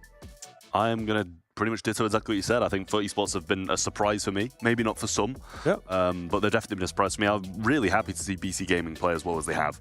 And I'm really excited to see that game tomorrow against Luminosity. I think that's going to be the one for me. I'm just honestly grateful. I mean, clearly the rest of the world is putting in a lot of work. I think coming into LCQ, we're always surprised. I think we always act like we know what we're doing. We're as experts as we can be. Nonetheless, I feel like some of these groups like Group C, who don't necessarily get the publicity of a Totem or a Tribe or anything like that, those are some of the best matches we've seen all year long. These guys have been grinding, putting on a good show. I have no doubt that all 4 matches tomorrow will be anything short of a banger. I mean, it's going to be a great weekend, fellas. Yeah, we've got so much more still to come. But for day one, that is it for today. Got to say a massive thank you to all of our massive partners here, from Monster Energy to Snapdragon Elite Gaming to DHL. Thank you so much for all your support. And we will see you tomorrow for day 2 from 1:30 p.m. CEST. Until then, it's goodbye for now. Snapdragon Pro Series is brought to you by Snapdragon Elite Gaming, Monster Energy, and DHL.